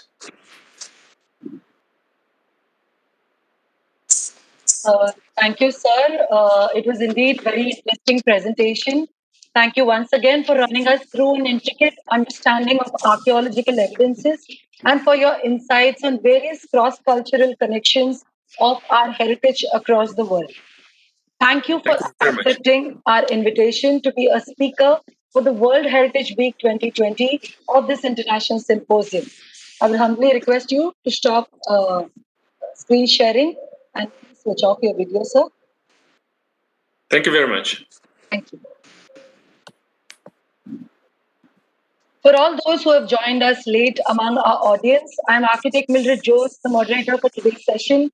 We are in the midst of the second day webinar of the 9th International Symposium on Heritage of the World Heritage Week 2020. A gentle reminder to all amongst our audience to fill in the feedback form provided in the chat box and to post any queries, if any. Proceeding further, after those varied perspectives by two different eminent speakers, I move on to introduce our third speaker for the day, Ms. Bindu Urugodavate. Ms. Bindu is an archaeologist by profession, trained at the Peking University, PR of China, and Harvard University in USA. Her research includes South, Central, and East Asia. She has worked in governmental, non-governmental, and private organizations in Sri Lanka, USA, and China in various capacities, such as the Deputy Director Research at the SARC Cultural Center, Senior Lecturer in Archaeology at Ubuna University, Sri Lanka, Consultant for Internally Displaced Persons at the Peace Secretariat of Sri Lanka, Archaeologist for Central Engineering Consultancy Bureau, Cataloger for the Rubel Asiatic Library at Harvard University, English Chinese interpreter and translator in China, Sri Lanka, and USA, archaeological researcher, etc. She also works as an editor of technical and academic publications.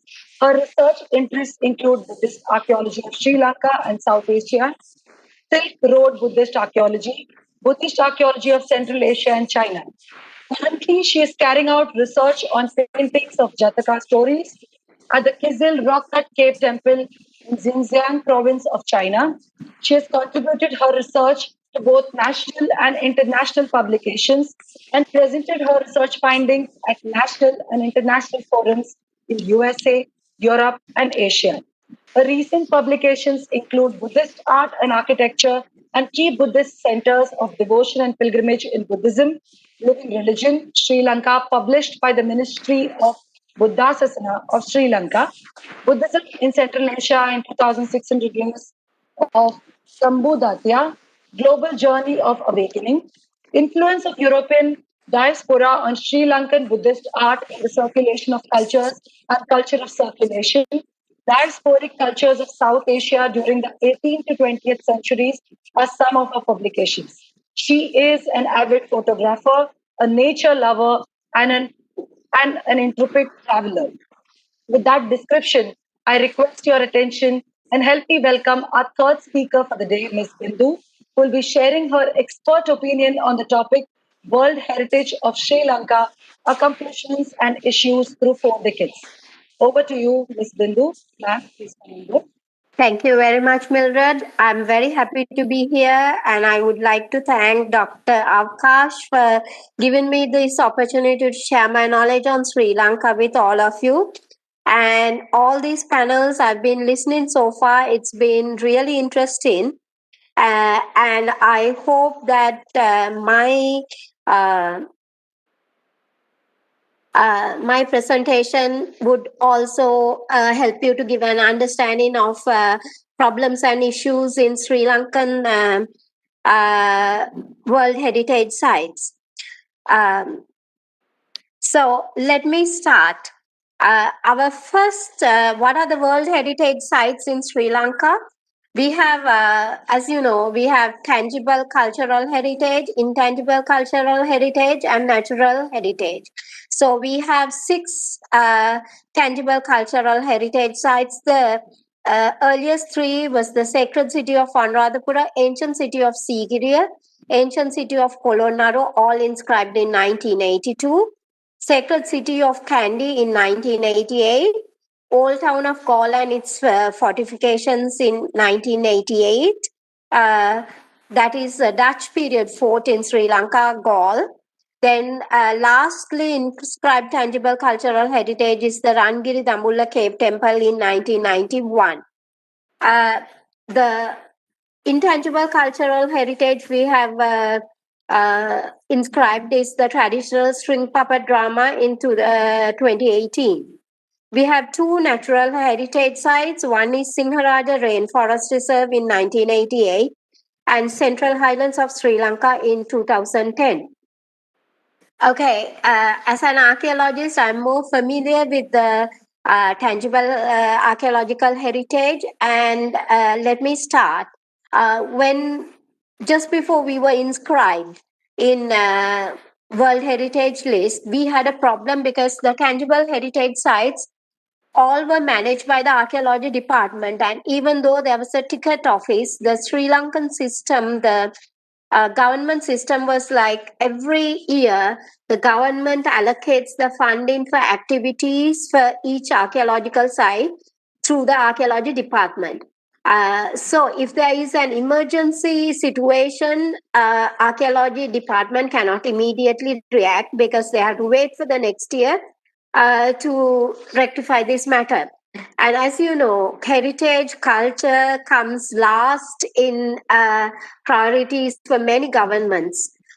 So we face this situation. So late Dr. Roland Silva, he was the commissioner of archaeology in 1980, around that time. And late Professor Senaka Bandaranayaka and others, they worked together and established Central Cultural Fund through the Act 57 of 1980, so that they selected sites where the income from the sites can directly be, through the Central Cultural Fund, be used for the excavation, conservation, maintenance, establishing infrastructure, that kind of thing for the cultural triangle, which included all the the World Heritage sites in Sri Lanka. Actually, the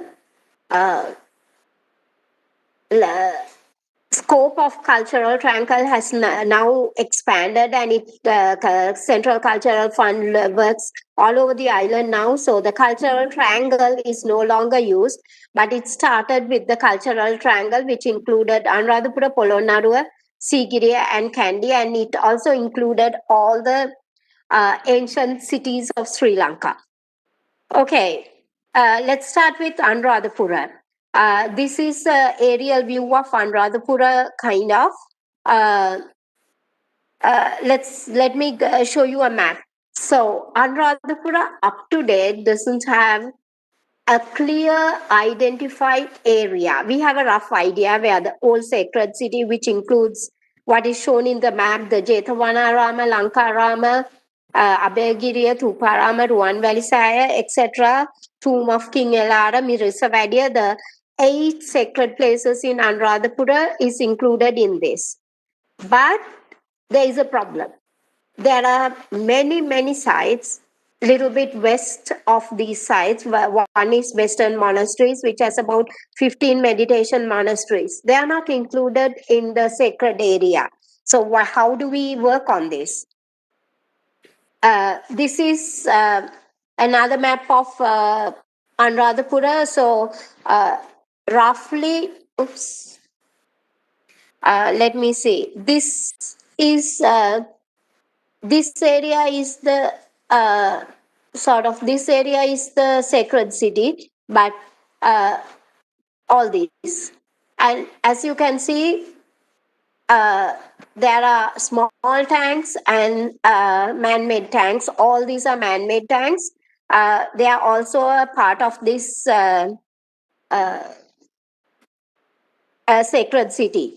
So what are the problems we faced? So one issue was that many of the archaeological sites where there were tickets, the ticket money came, but they couldn't reinvest it on infrastructure and conservation and excavations for the sites. And that is why that there are a lot of overlapping entities. There are a lot of people, a lot of organizations, institutes which are working with sacred area, which is Anuradhapura. So we have the Antiquities Ordinance, which is archaeology of 1942, and then it was with amendments. But it sort of became defunct when the Central Cultural Fund was established, because the Antiquities Ordinance, now the Anuradhapura Preservation Ordinance, gave provisions for the sites, income from the sites to be utilized in the sites. Then we have the Buddhist Temporalities Ordinance 19 of 1931 with many of its amendments. This means that anywhere where there is a Buddhist temple, the Buddhist monks have certain rights, and this ordinance safeguards those rights. Then we, of course, have Central Cultural Fund. Other than that, we have museum department, irrigation, agriculture, religious, railway, tourism, etc., all included in various aspects of Anuradhapura sacred city. And one of the biggest problems we have is communication. How do we work with all these different organizations? Everybody wants their organization to do their work, but we find problems in communication. Okay, let me go to Anuradhapura has basically 8 monasteries which are considered Buddhist pilgrim places, and often and visited by a lot of Buddhists, especially in Sri Lanka. All Sri Lankan Buddhists visit these 8 sacred places, but out of that, the 3 largest sacred places are Mahavihara Monastery, then Abhayagiriya and Thuparama. So let's see what is there for me to give you an idea of the size and the problems we may have in the site. Mahavihara has Thuparama, which is the first stupa. Then we have the sacred Botri brought from India, Bodh in the 3rd century. Then we have the Brazen Palace, which was the residence for the monk, where thousands of monks resided. And then the Ruan Valley Stupa, which was the largest when it was constructed in the 2nd century BC. This is Thuparama. This was one of the first sites, temples, stupas to be renovated. This was renovated even in 1850-60, and it's regularly been painted. This stupa had a roof over it. If you look at the pillars surrounding it, these pillars held the roof over it, so it came down like this. Sacred Botri, again established in 3rd century and still remaining. This is the oldest part of it. Okay, when Anuradhapura was declared the sacred city and as a World Heritage Site, they did not consider the intangible heritage. So for a day, in a regular day, Anuradhapura would have just Sri Mahabodhi or Ruan Valley Saya. It would have over 1,000 or 2,000 local visitors, and they are not even visitors, they are pilgrims. They come, they wear white, they go to worship. And if you look at this is a picture taken at 6 a.m. People lining up with donations for the sacred Botri, and they are here because the staircase here, it was completely filled. So they are waiting to go up, and they are taken by batches. So usually at this time, easily 1,000 people are there. It's a big area, and people are following religious activities. If you can look at this, I put this because now, as you know, Lumbini was excavated. They went up to 3rd century BCE, but we are not allowed to excavate around Sri Mahabodhi or the sacred Botri. If you can see, they allowed the test pit to be done, and it was excavated. This is, you can see it through a small glass pane, and this picture was taken from that. And this is believed to be the 3rd century, the original fence of the sacred Botri, but we don't have any way of confirming it because we can't go further down. It's not allowed. But because although it's an archaeological site, it's also a religious site, and there is a temple. There is a priest, Buddhist priest, who more than one priest. The temple actually safeguards these, and for certain things, they are afraid that if we excavate, the tree will be disturbed. So there are a lot of things we need to consider when we think of excavating. This is the Brazen Palace. What we have is the 1,600 pillars. The 9-story palace, what we see is, it's only this now. Ruan Velisaya, these pictures were taken, actually the flowers. People offer this many flowers. People are there every single day before COVID. You can see this is around 8 p.m. and people are still worshipping, people are still coming. And when the sacred area, it was made a heritage site, World Heritage Site, the requirements of people, how to do it, uh, to provide them the facilities, that was not really considered. One of the things we must remember is that in all sacred sites in Sri Lanka, we remove our shoes. So that means if you go at noon, where there is stone and sand, you burn your feet, you can't actually go. So those are things which has actually been neglected. People tend to go early morning or late evenings to be so that they can spend more time without thinking of their burning feet. So little things we have missed out in conservation, but excavations and conservations, as you can see, as I will show, has been carried out really well. This is the second site, Abhayagiriya.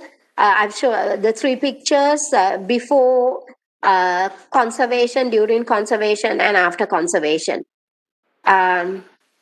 Okay, this is a site map of the site. As you can see, this is about 200 hectares and it's a huge area. This is just one monastery. So Mahavihara is even larger. Jetavanaram is a little smaller. All the others are like this. So we are talking about an area of 1,000 hectares, 800 to 1,000 hectares, where there are also people living. Although it's a sacred area and technically these people are supposed to have left, they have been given houses elsewhere, but these are their ancestral lands. They have been there for generations. Even before British, Portuguese, they were there. So do we have any right to ask them to leave their ancestral lands? Because these were the people before the railroad or whatever. These were the people who went to the sacred botry and every night voluntarily lit fires to keep the elephants away and protected the sacred botry, let it remain without breaking down. Looked after it. These were the people who looked after the stupas and the monasteries. They worshipped at these places. So these are their ancestral land too. So what about their living heritage? Have we considered that? They were able to walk to the sites earlier. Now, 5 minutes from their home, now they can't do that. So these are the problems we have. Also, imagine we can't have a pedestrian city because this is a large area. What about transport within? Nobody can walk within the sacred area because it's too large. You need a vehicle. And if you are walking or cycling, you need about 5 days there. But then there is another issue. I'll come to that later. Let me show you Abhayagiriya because I've gone into details of this one temple. Okay, this is the spire. You can see the different construction stages of the spire before this was repaired. And it's actually this area, if you can see my cursor, this was taken around here. Okay, I think for especially Indian archaeologists, this would be a very familiar site. This is the Chatra. This is the Chatra, and this is the Upagala, the stick where you stand the Chatra, the umbrella. And this is, I'm working. And this is it after restoration. This is excavation.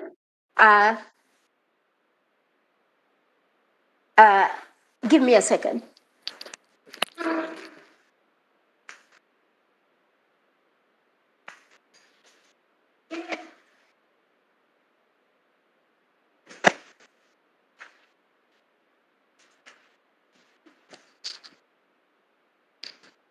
Sorry. This was found during the excavation because this stupa initially had a, like Sanchi in India, it had a umbrella and the umbrella stand. So you can see the stand and the umbrella, which is partly broken. The spire came to Sri Lanka later on. It's a later development. This is some of the sculpture at Abhayagiriya Stupa. If you can see, Dr. Alisha Bigmatov spoke about Eros, and here once again I'm speaking about Eros or Cupid. If you can see, this is dated to 1st century. It's from the frontispiece of Abhayagiriya Stupa, and this you can see with the wings, curly hair, at Abhayagiriya in one of the frontispiece. The second frontispiece, there is another one where the wings are not there, the curly hair is there, but the other two frontispieces does not contain this. So it's interesting to see how certain iconographical details follow through various regions. Okay, this is again Abhayagiriya.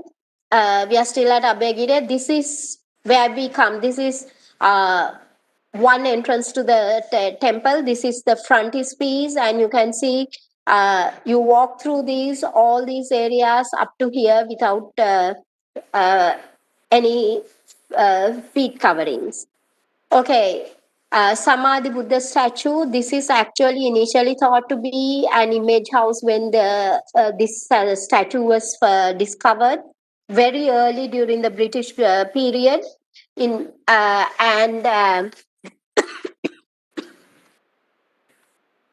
But later excavations carried out by the Central Cultural Fund, it was discovered that this was Bodhigara, or a place where a sacred bo tree was planted, and there were 4 images around the sacred.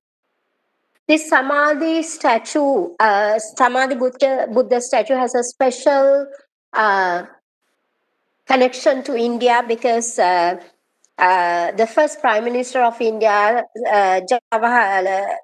Jawaharlal Nehru, had a photo of Samadhi Buddha statue, which was his constant companion in Dehradun jail.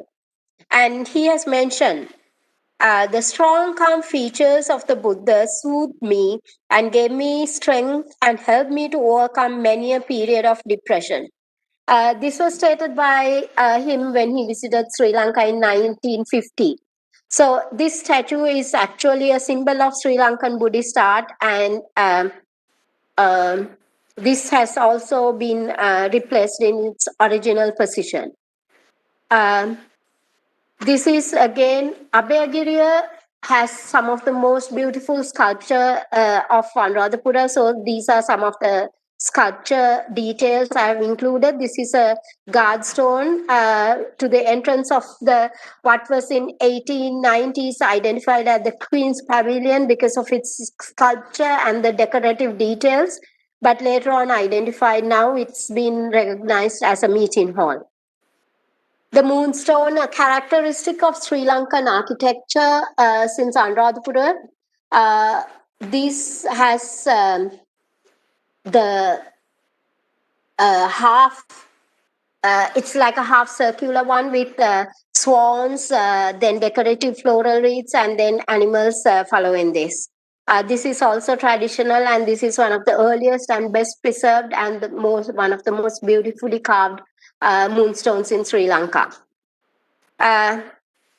Refractory, the arms hall in Abhayagiriya. This Dr. Roland Silva in early 1980s, they did a experiment, and they he discovered that the rice board, which is this one, and there's a detail here, these rice bowls could actually hold rice for about 5,000 people. And this also proved that the fact that Fasci and the Chinese pilgrim who came to Sri Lanka through India, he said that Abhayagiri had 5,000 monks, and when we see this rice board, we know that they can actually feed the 5,000 monks. This is the twin ponds, again used for the bathing of monks. This is actually decorative and smaller, and we have another one. This is the elephant pond.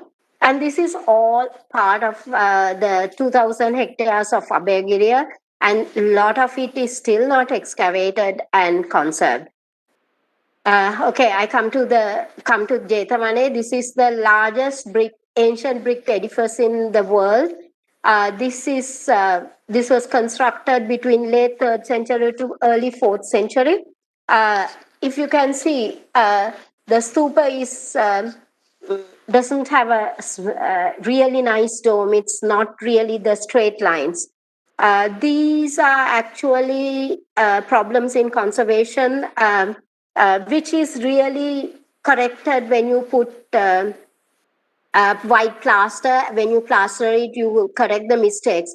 But after a lot of debate, this was left as it is, because this needs to preserve its original brick look rather than becoming another painted white stupa. These are some of the sculptures of Jetavana frontispiece. Again, the details, the female figures, etc. This is female figures at the frontispiece of Jetavana. So, as you can see, similar to India, we have lot of detailed carvings in the stupas. This is entrance to the Jetavana. This is another monastery. Sorry, how? You have 10 minutes more. Okay, I'm going to rush. Yeah, thank you. Okay, one of the problems we face in Anuradhapura is that we don't have an actual plan for the development of archaeological sites, a long-term plan, a short-term plan, and the other thing is this: there are still undiscovered sites all over the Anuradhapura area. This is another one. This is the Victory Stupa, which is being constructed. And since it was outside the sacred area, it was constructed without archaeological department working there. And there were many artifacts found. Okay, let me go. This is Sigiriya. Sigiriya is the only site we have which Sri Lankans buy tickets, basically, because all the other sites are Buddhist sites except Gaul, and because people go for religious practices, not to see the temple or something like that. So CCF basically runs its excavations conservation program right throughout since its establishment in 1980, through the revenue they have earned from Sigiriya. Let me rush through the slides. This is Polonnaruwa. Against the Polonnaruwa situation is different because Polonnaruwa was declared an archaeological reservation, so most of it is can be easily handled because it's within the reservation. Not the sites which are outside, but a lot of sites are within the reservation. These are some of the sites, paintings, and tooth relic present. We come to Kandy Temple of Tooth. This was actually taken during in August this year when I went there. This is previously what I have taken. And in 1998, Temple of Tooth, even though it was declared a World Heritage Site and everything, it was bombed by the terrorists, and we don't have a lot of photographs of that time. And if you see, the entrance was really destroyed. And this was the elephant which was in the on your left. You can see the elephant which was originally there, carved out of stone, and now you see with the replacement reconstruction of the elephants. This is again the temple present. You see the palace on your right. This is the palace, and the other temples of gods in Anuradhapura. In Kandy. This is Queen's Hotel in Kandy, and you can see these are the original tiles in Queen's Hotel. And these are actually over 100 years old. Now it's more like 130 years old, these tiles. And we haven't done anything to preserve. And these tiles, some of these tiles are on the pedestrian walk, and all trampled by the pedestrians every day, like hundreds of thousands of people. Okay, we come to Gaul. Gaul is not a problem when it comes to location and area because it's been identified and preserved. Uh, and this is Rangiri Dambula Cave Temple. You can see the tangible heritage. So, what are the problems we face? One, there is always problems with the temple and the conservation part. For example, Rangiri Dambulla temple, there is no archaeological presence, there is no CCF presence because the temple decides what it wants and the archaeology department, CCF, has no say in it. And actually now the Amula temple is in the might be taken off the World Heritage list because we can't do any conservation work. Gaul is another problem because Gaul has a lot of private residences. So what is happening is it's not getting, the private residences are not getting modernized.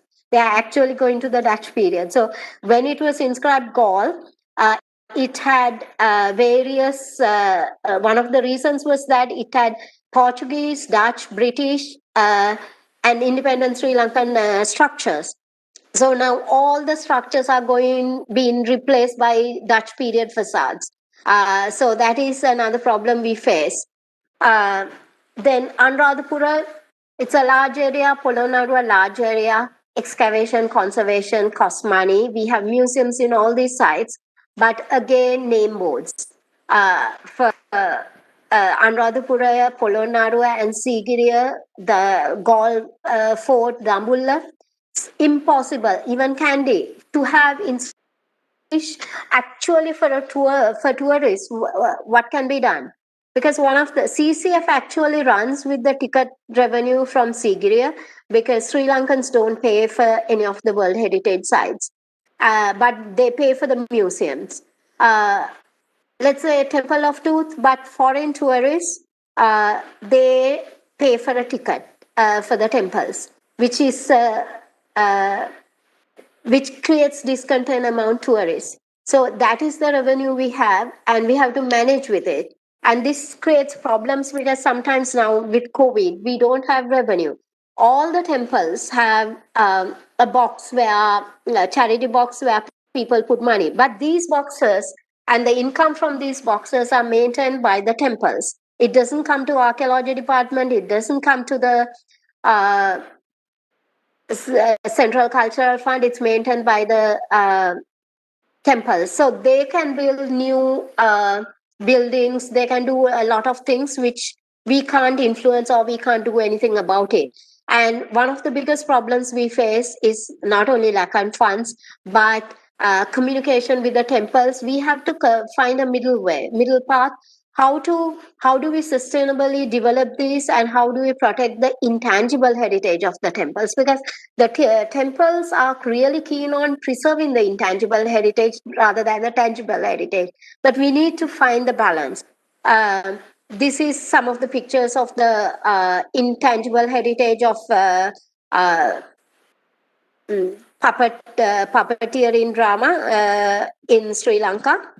This is Singharaja rainforest. It's a natural heritage, and this is also okay because it's one area. It's already been, by the time it became a World Heritage Site, it was already protected. But give me 2 minutes. Central Highlands, we have a big problem, especially at Peak Wilderness area, because it's Adams Peak. It's visited by Buddhists, Hindus, Christians, and Muslims.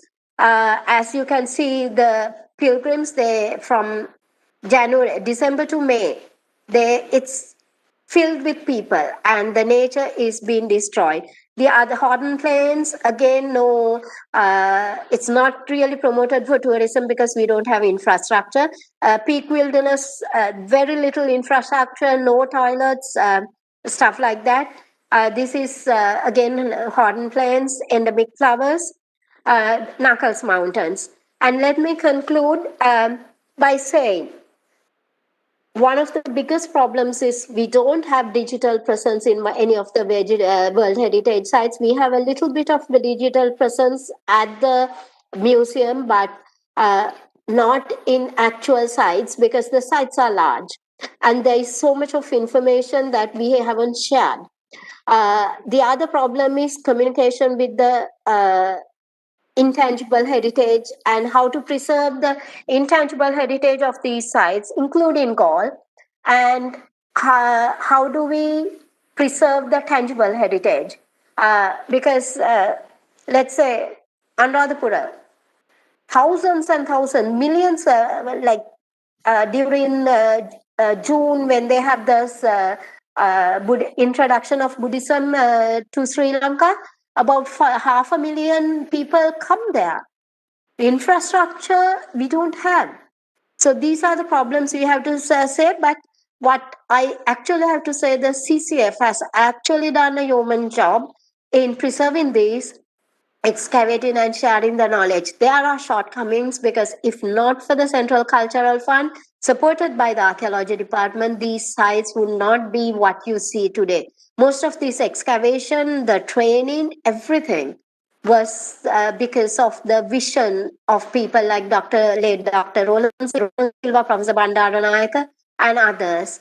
And let me conclude saying that I hope one of the things we need to learn is not only communicate but to use intangible heritage and traditional methods in safeguarding these sites. Thank you.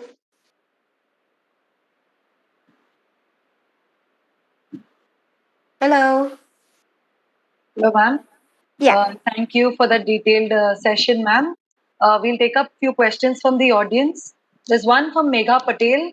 What common grounds of heritage you see between India and Sri Lanka?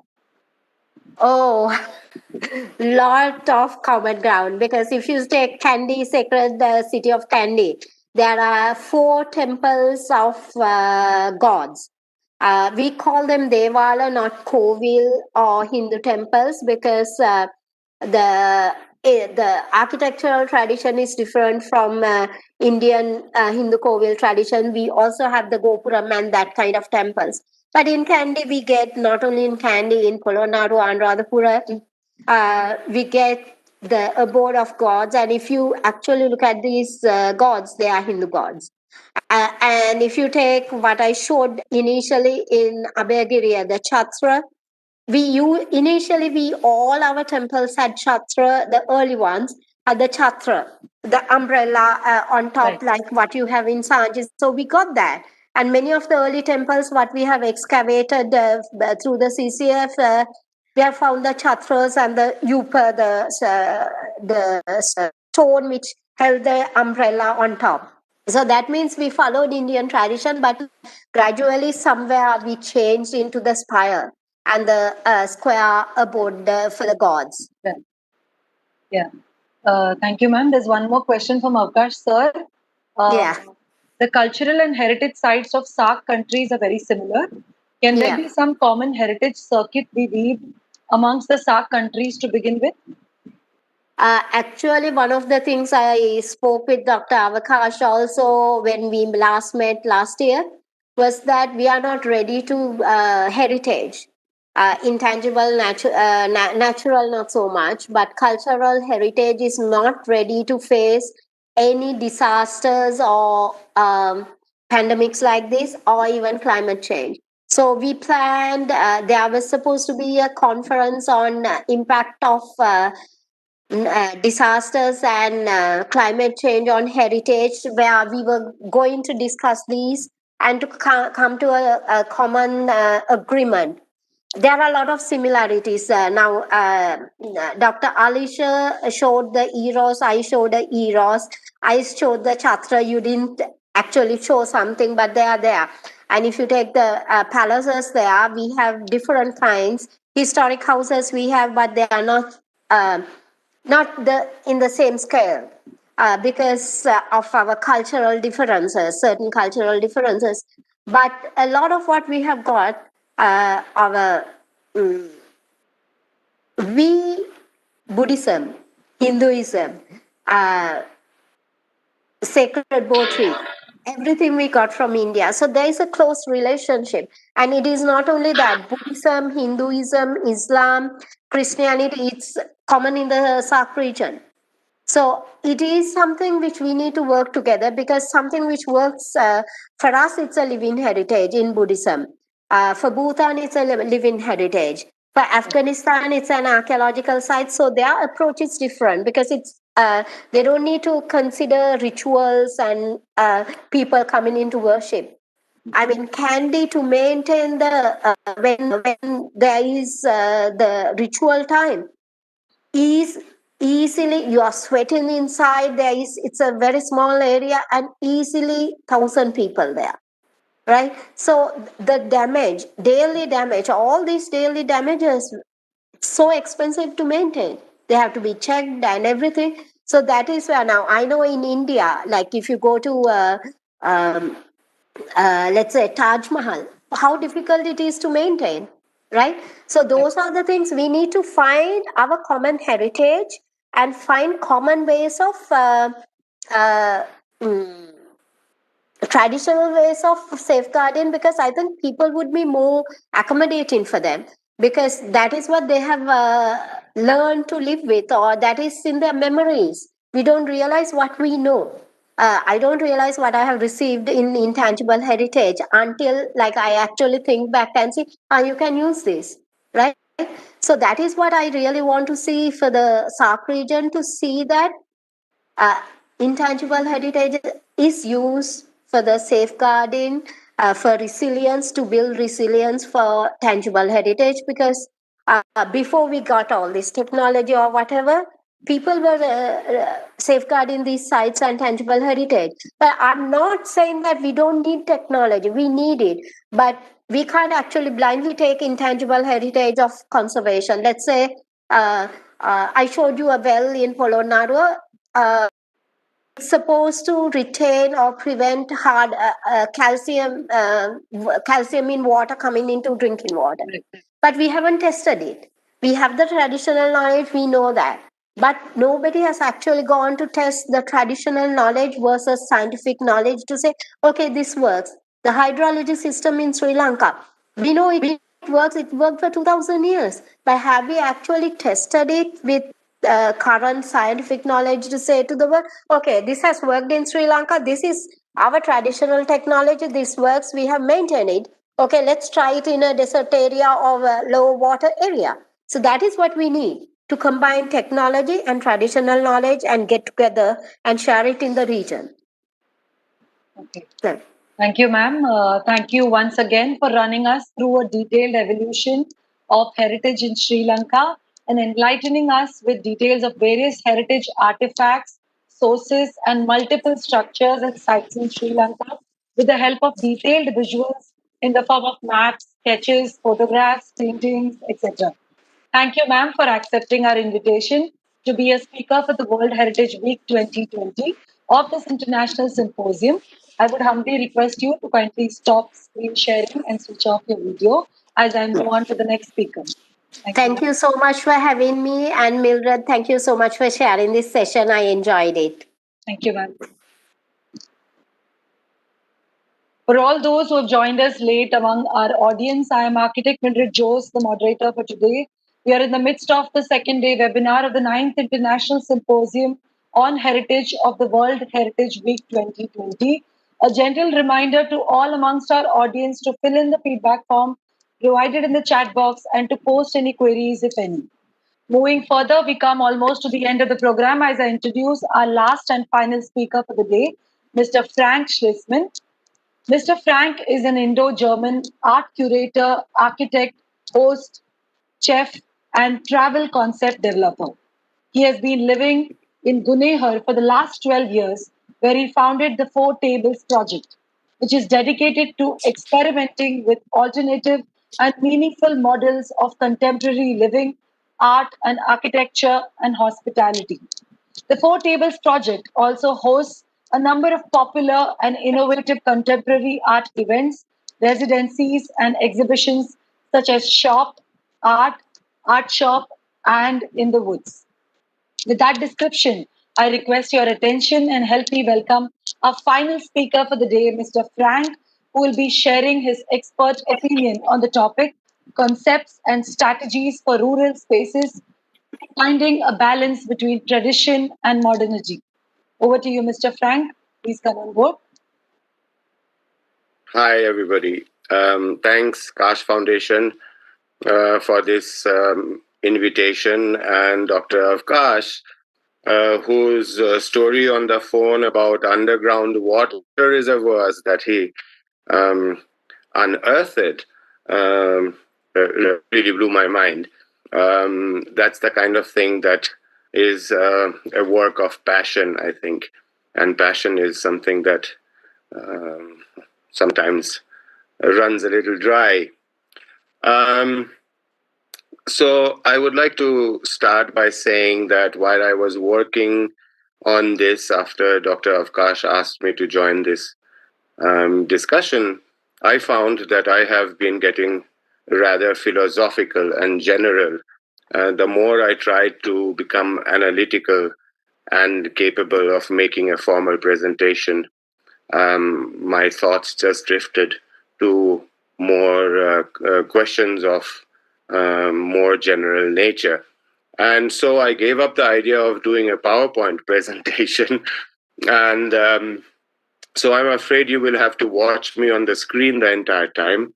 And there will be no exciting visuals and graphics.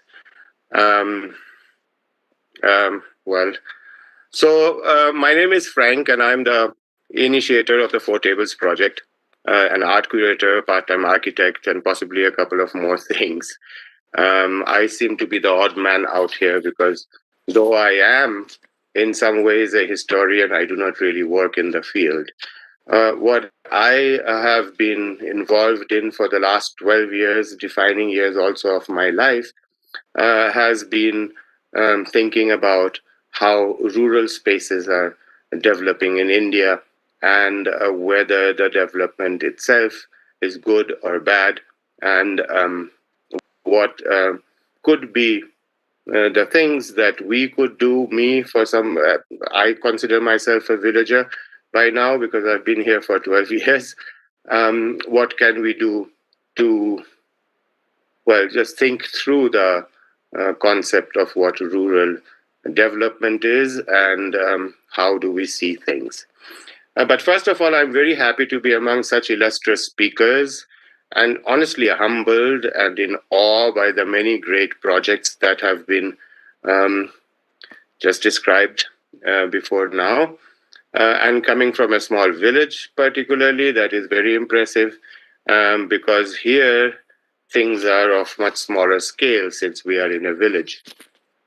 I think, though, that all the different things we are talking about here are part of the same big effort, an effort to find value in heritage, in traditions, in things that belong to our past but could carry us to our future, value through the balancing of modernity and tradition, or the present and the past.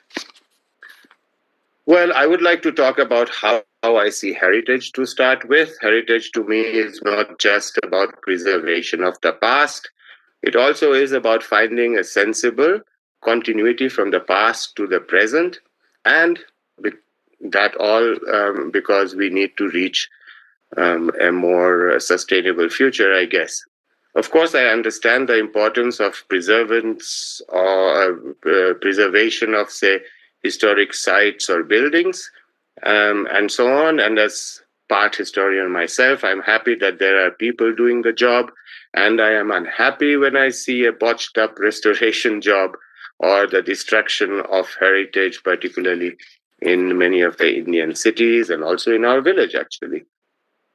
But when it comes to my own work of the last 12 years, I have decided that I would concentrate on the influences or the lack thereof of heritage on our modern world and the modern way of looking at things. So to me, preserving heritage also means preserving the good that comes out of us as human societies having had a certain way of living, and utilization of the associated knowledge, tradition, aesthetics, memories, but not for the sake of recreating the past, but redefining future trends according to the needs of the future. Yeah, so I said memory. Yes, memories. So let us not forget memory, which is the basic of all history, present, personal, and communal. I'm going to talk a little bit about myself. 12 years ago, out of a number of coincidences, I settled in this Himachali village. 12 years ago, this particular valley and its small villages were still pristine in many ways, like from a memory I had of a rural Himachal I knew from the 1970s and the beginning of the 80s, when I was here for a few years as a child. In 2008, when I thought of spending 6 months to a year here, I wanted my surroundings to be as close as possible to that Himachal of the 1970s. First of all, let me say that two of the things that have remained with me throughout my life is the architecture and the landscape. And these are two things I deeply care about in my work here in Himachal. But also certain tunes and the way people used to paint flowers around their doors, not with artificial colors, during festivals and so on. That's my memory, part of my history that has never left me, despite having lived and worked all across the world. And so somehow it is not surprising that I would one day land up here again in search of that memory and start the Four Tables project, which combines or tries to combine the modern art, architecture, cuisine with the traditional in search of new ways. So the question we all ask, I've written this down here, the question we all ask is, oh, why does the world change so much? So let me add to the word memory the word aspiration and quickly tell you a story. My mother was the reason I had spent the years in the 70s in Himachal, my mother, who is an Indian. And we had at that time lived in local mud houses. Very happily, let me add. After I had gone back to Germany, my mother had moved to Delhi where she ran a business. When she retired in 2000, she requested me to take her back to Himachal and help her settle there. While looking for houses to rent in this area, Palampur and so on, I kept pushing for old-style Himachali houses, one of which she reluctantly rented under pressure from me, unfortunately. Of course, I went back to Germany after that, so did not really understand that she was not at all having a lovely life in one of these romantic houses. And she shortly after my departure moved to a more modern house without telling me in the beginning. So let me tell you, for the future of my work here, for my philosophy, for the philosophy of the Four Tables project, this was one of the most important lessons.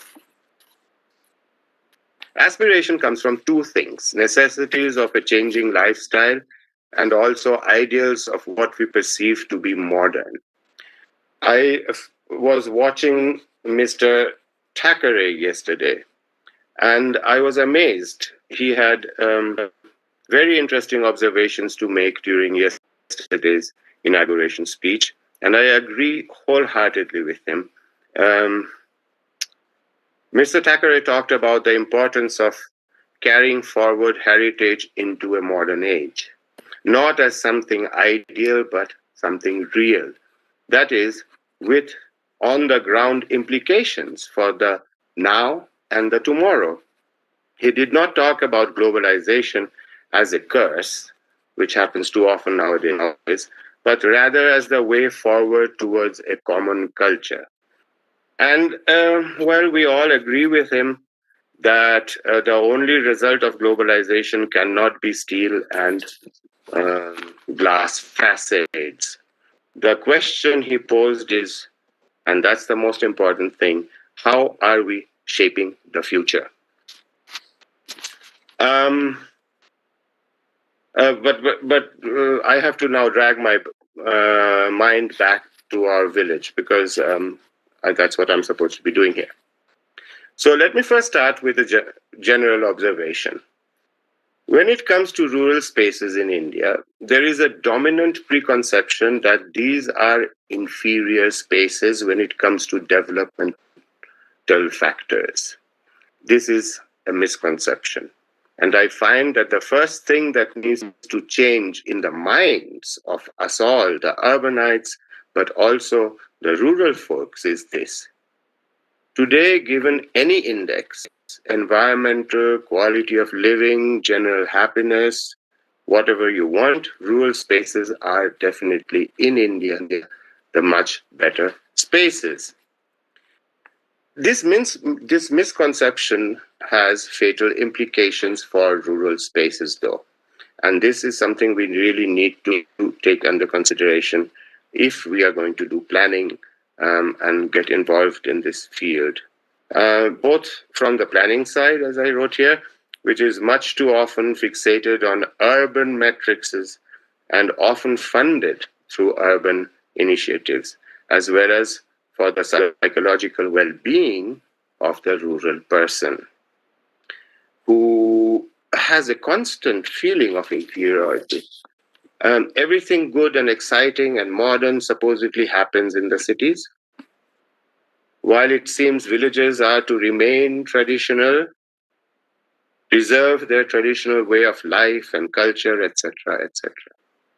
Often, this is a pressure that is imposed upon villagers by urbanites, NGOs, well-meaning aunties, students, and activists, and of course, governmental agencies, even art foundations, as if I was to talk about my experience, I could tell you more. The truth is, though, that villages are becoming as savvy and modern and aspirational as any urbanite. They don't live on the moon, after all. They are going through the same transformation that the rest of the country is going through, watching same video clips, shopping on Amazon. In fact, just the last day on the construction, this young boy was showing us all the stuff he had bought on Flipkart. Of course, we prefer Flipkart to Amazon. So that's Walmart. Anyway, texting and Facebooking, driving cars and motorbikes, etc., etc. All right, the development is at a slower pace, and in my eyes, that is an opportunity. So the village I live in is called Guneher, which is near an upcoming tourist place called Bir. If I had more time, I'll tell you how a tourist site gradually becomes urban hell, but that's not my topic right now. Guneher is a village of roughly 2,200 people, originally living in houses surrounded by fields, so that the village is stretched over a very large area. In fact, Guneher is the largest panchayat in this whole area, with no village center as such. But recently, due to the construction of a Pakka road, the village suddenly started shifting. That is, people started moving away from their old houses and building new ones close to the road. In my eyes, this is the first step towards urbanization, and this is something we have to think about. Is there a possibility of just like a conceptual distinction, a real distinction between urban and rural spaces? Anyway, this shifting has certain characteristics and consequences. Houses connected to motorable roads changes one's life completely. For example, in the case of our village, people started building houses that somehow matched the new lifestyle, but also architectural designs and ideas that actually were taken from YouTube or from magazines or whatever.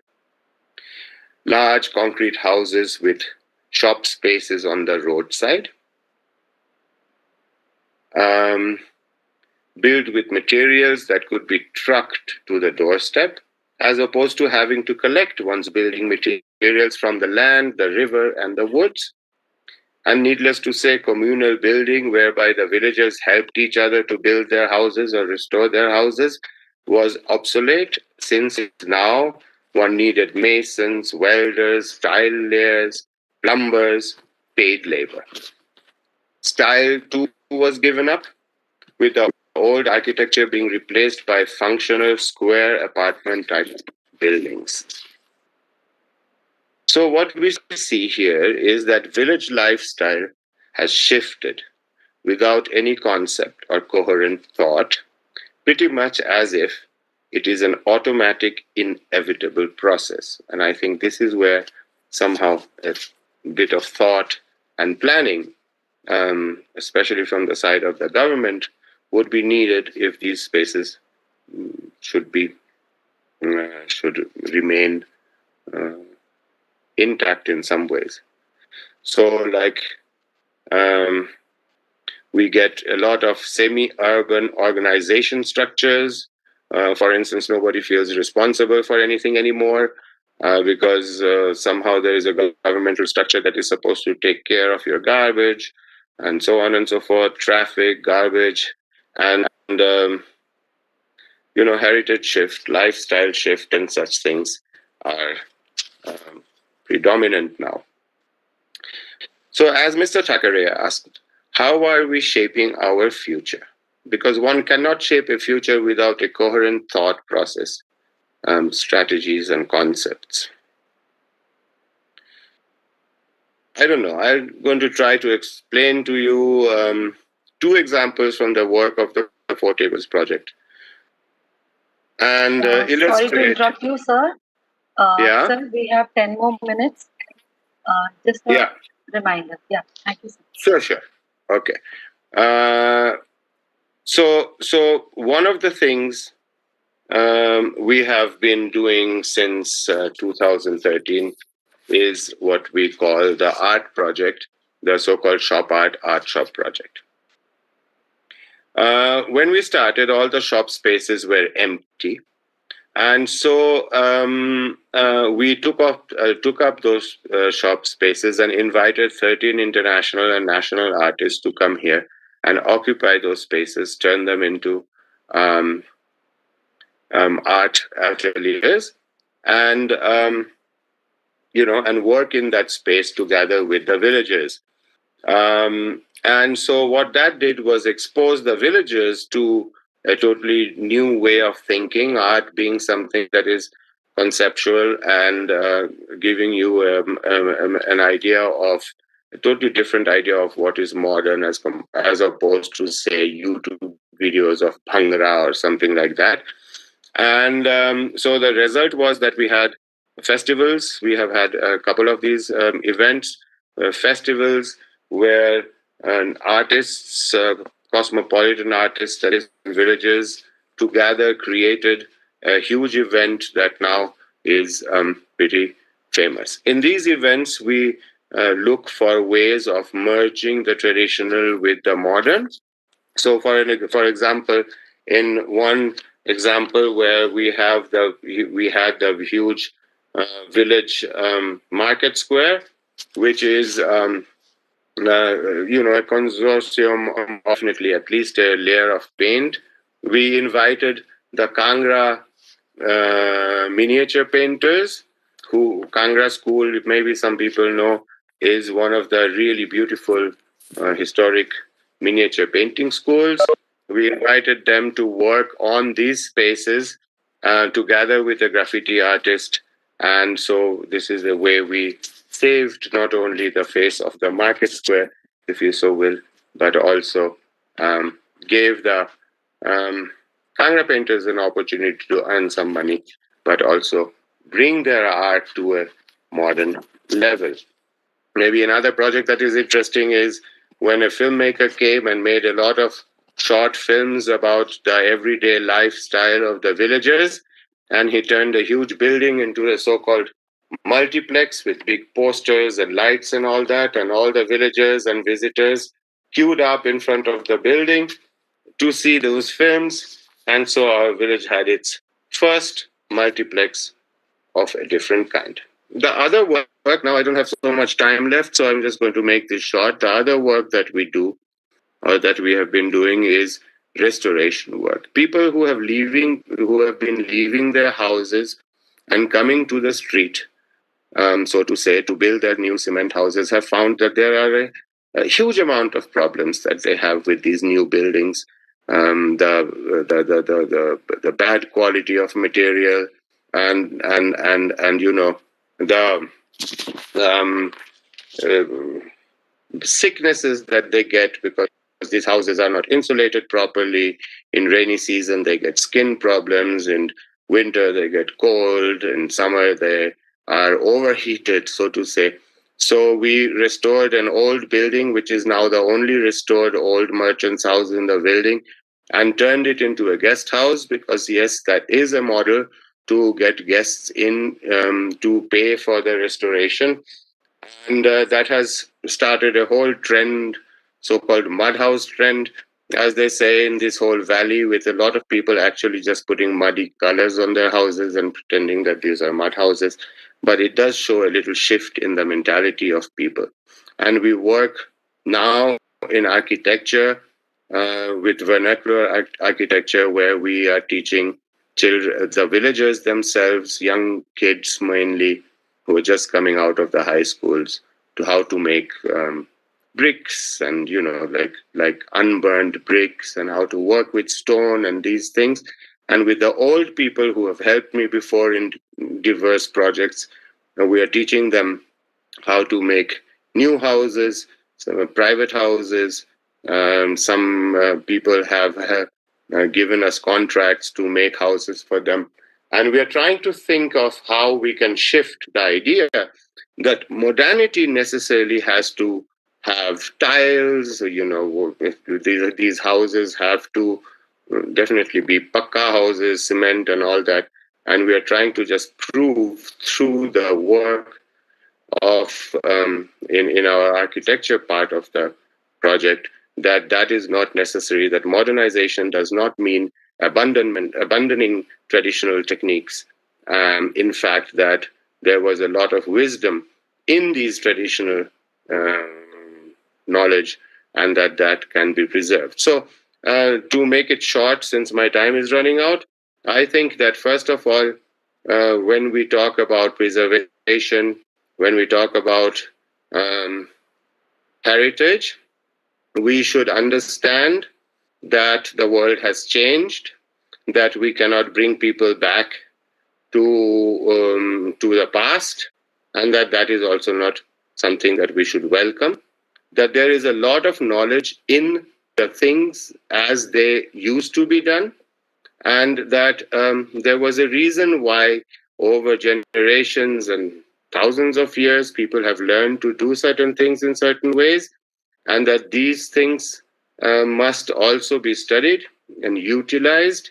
But we cannot also always want that, like what I was saying in the beginning, that all the cool stuff happens in the cities, and and the villagers are just going to remain traditional and keep doing their handicrafts, which they don't do anymore, wearing their dresses, which they don't do anymore. And just like that, these two worlds would coexist, and urbanites will somehow dictate how the villages are modern or not modern.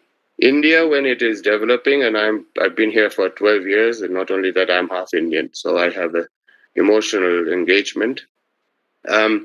We must think of rural spaces as part of the whole equation, and that these places are as modern as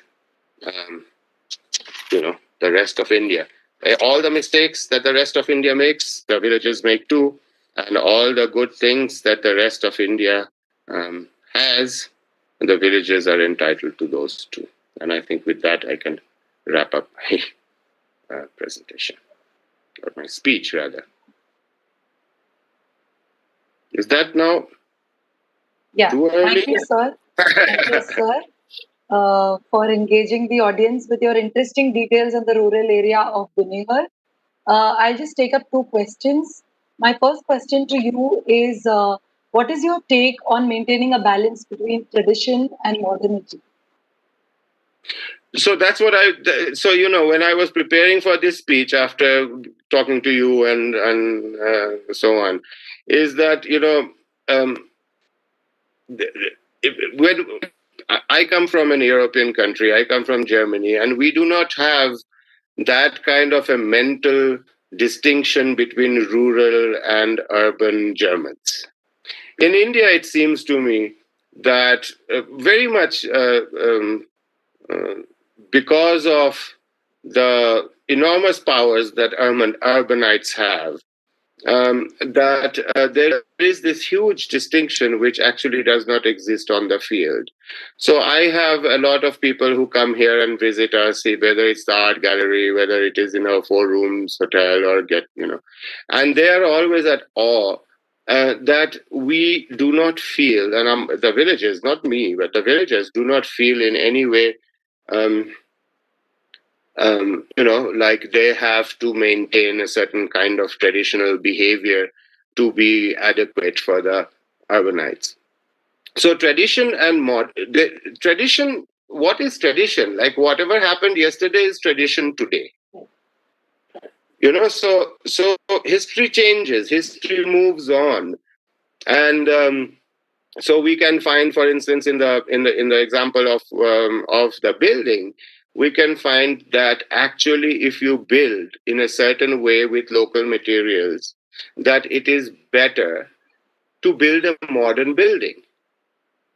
So if you want a modern building, what does it mean? It means a flashy bathroom, it means a good kitchen, it means insulation, and whatever you want to put an AC in there, whatever are the aspirations now.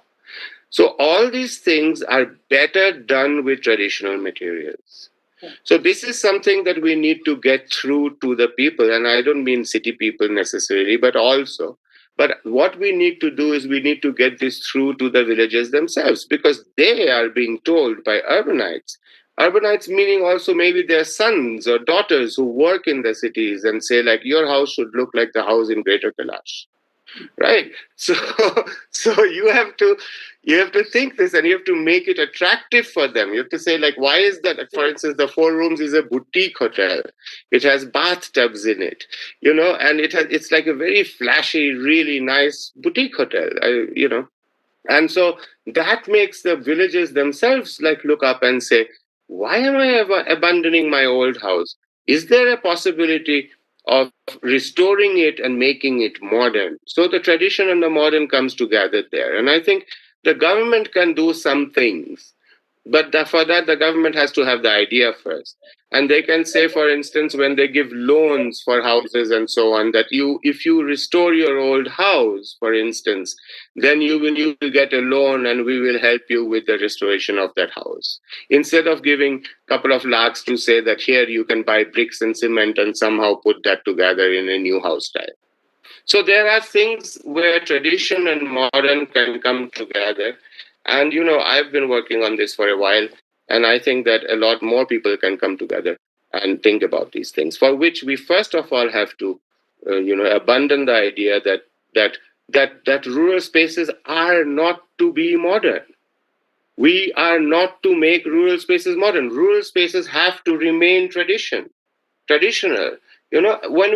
Why should rural spaces not have the same level of comfort as city places? And our city is really more comfortable.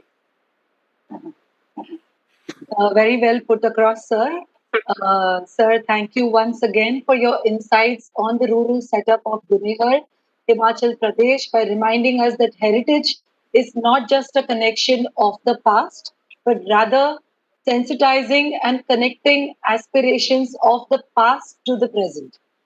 Yes, to utilize these knowledge, to see like, okay, there were also bad things in our tradition, sati, whatever.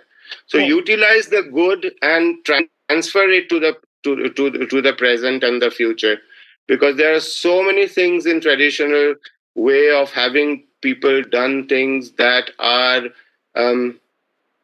that are meaningful, so that's what I wanted to say today. Absolutely. Thank you, sir. Thank you, sir, for accepting our invitation to be a speaker for this World Heritage Week It was a 2020 great of this pleasure. international symposium. Sir, you may please stop screen sharing and switch off your video. Sure. Where is it? Thank you, sir.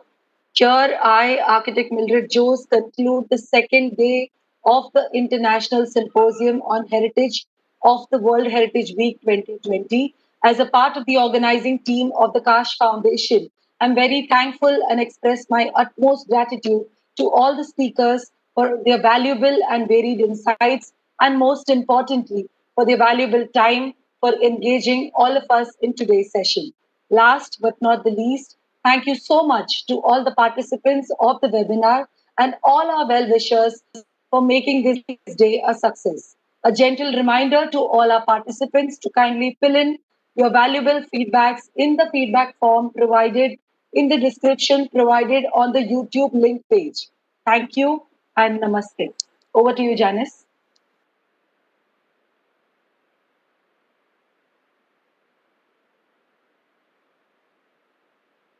Thank you, ma'am. The American writer Will Durant once said, "Let us, before we die, gather up our heritage and offer it up to our children."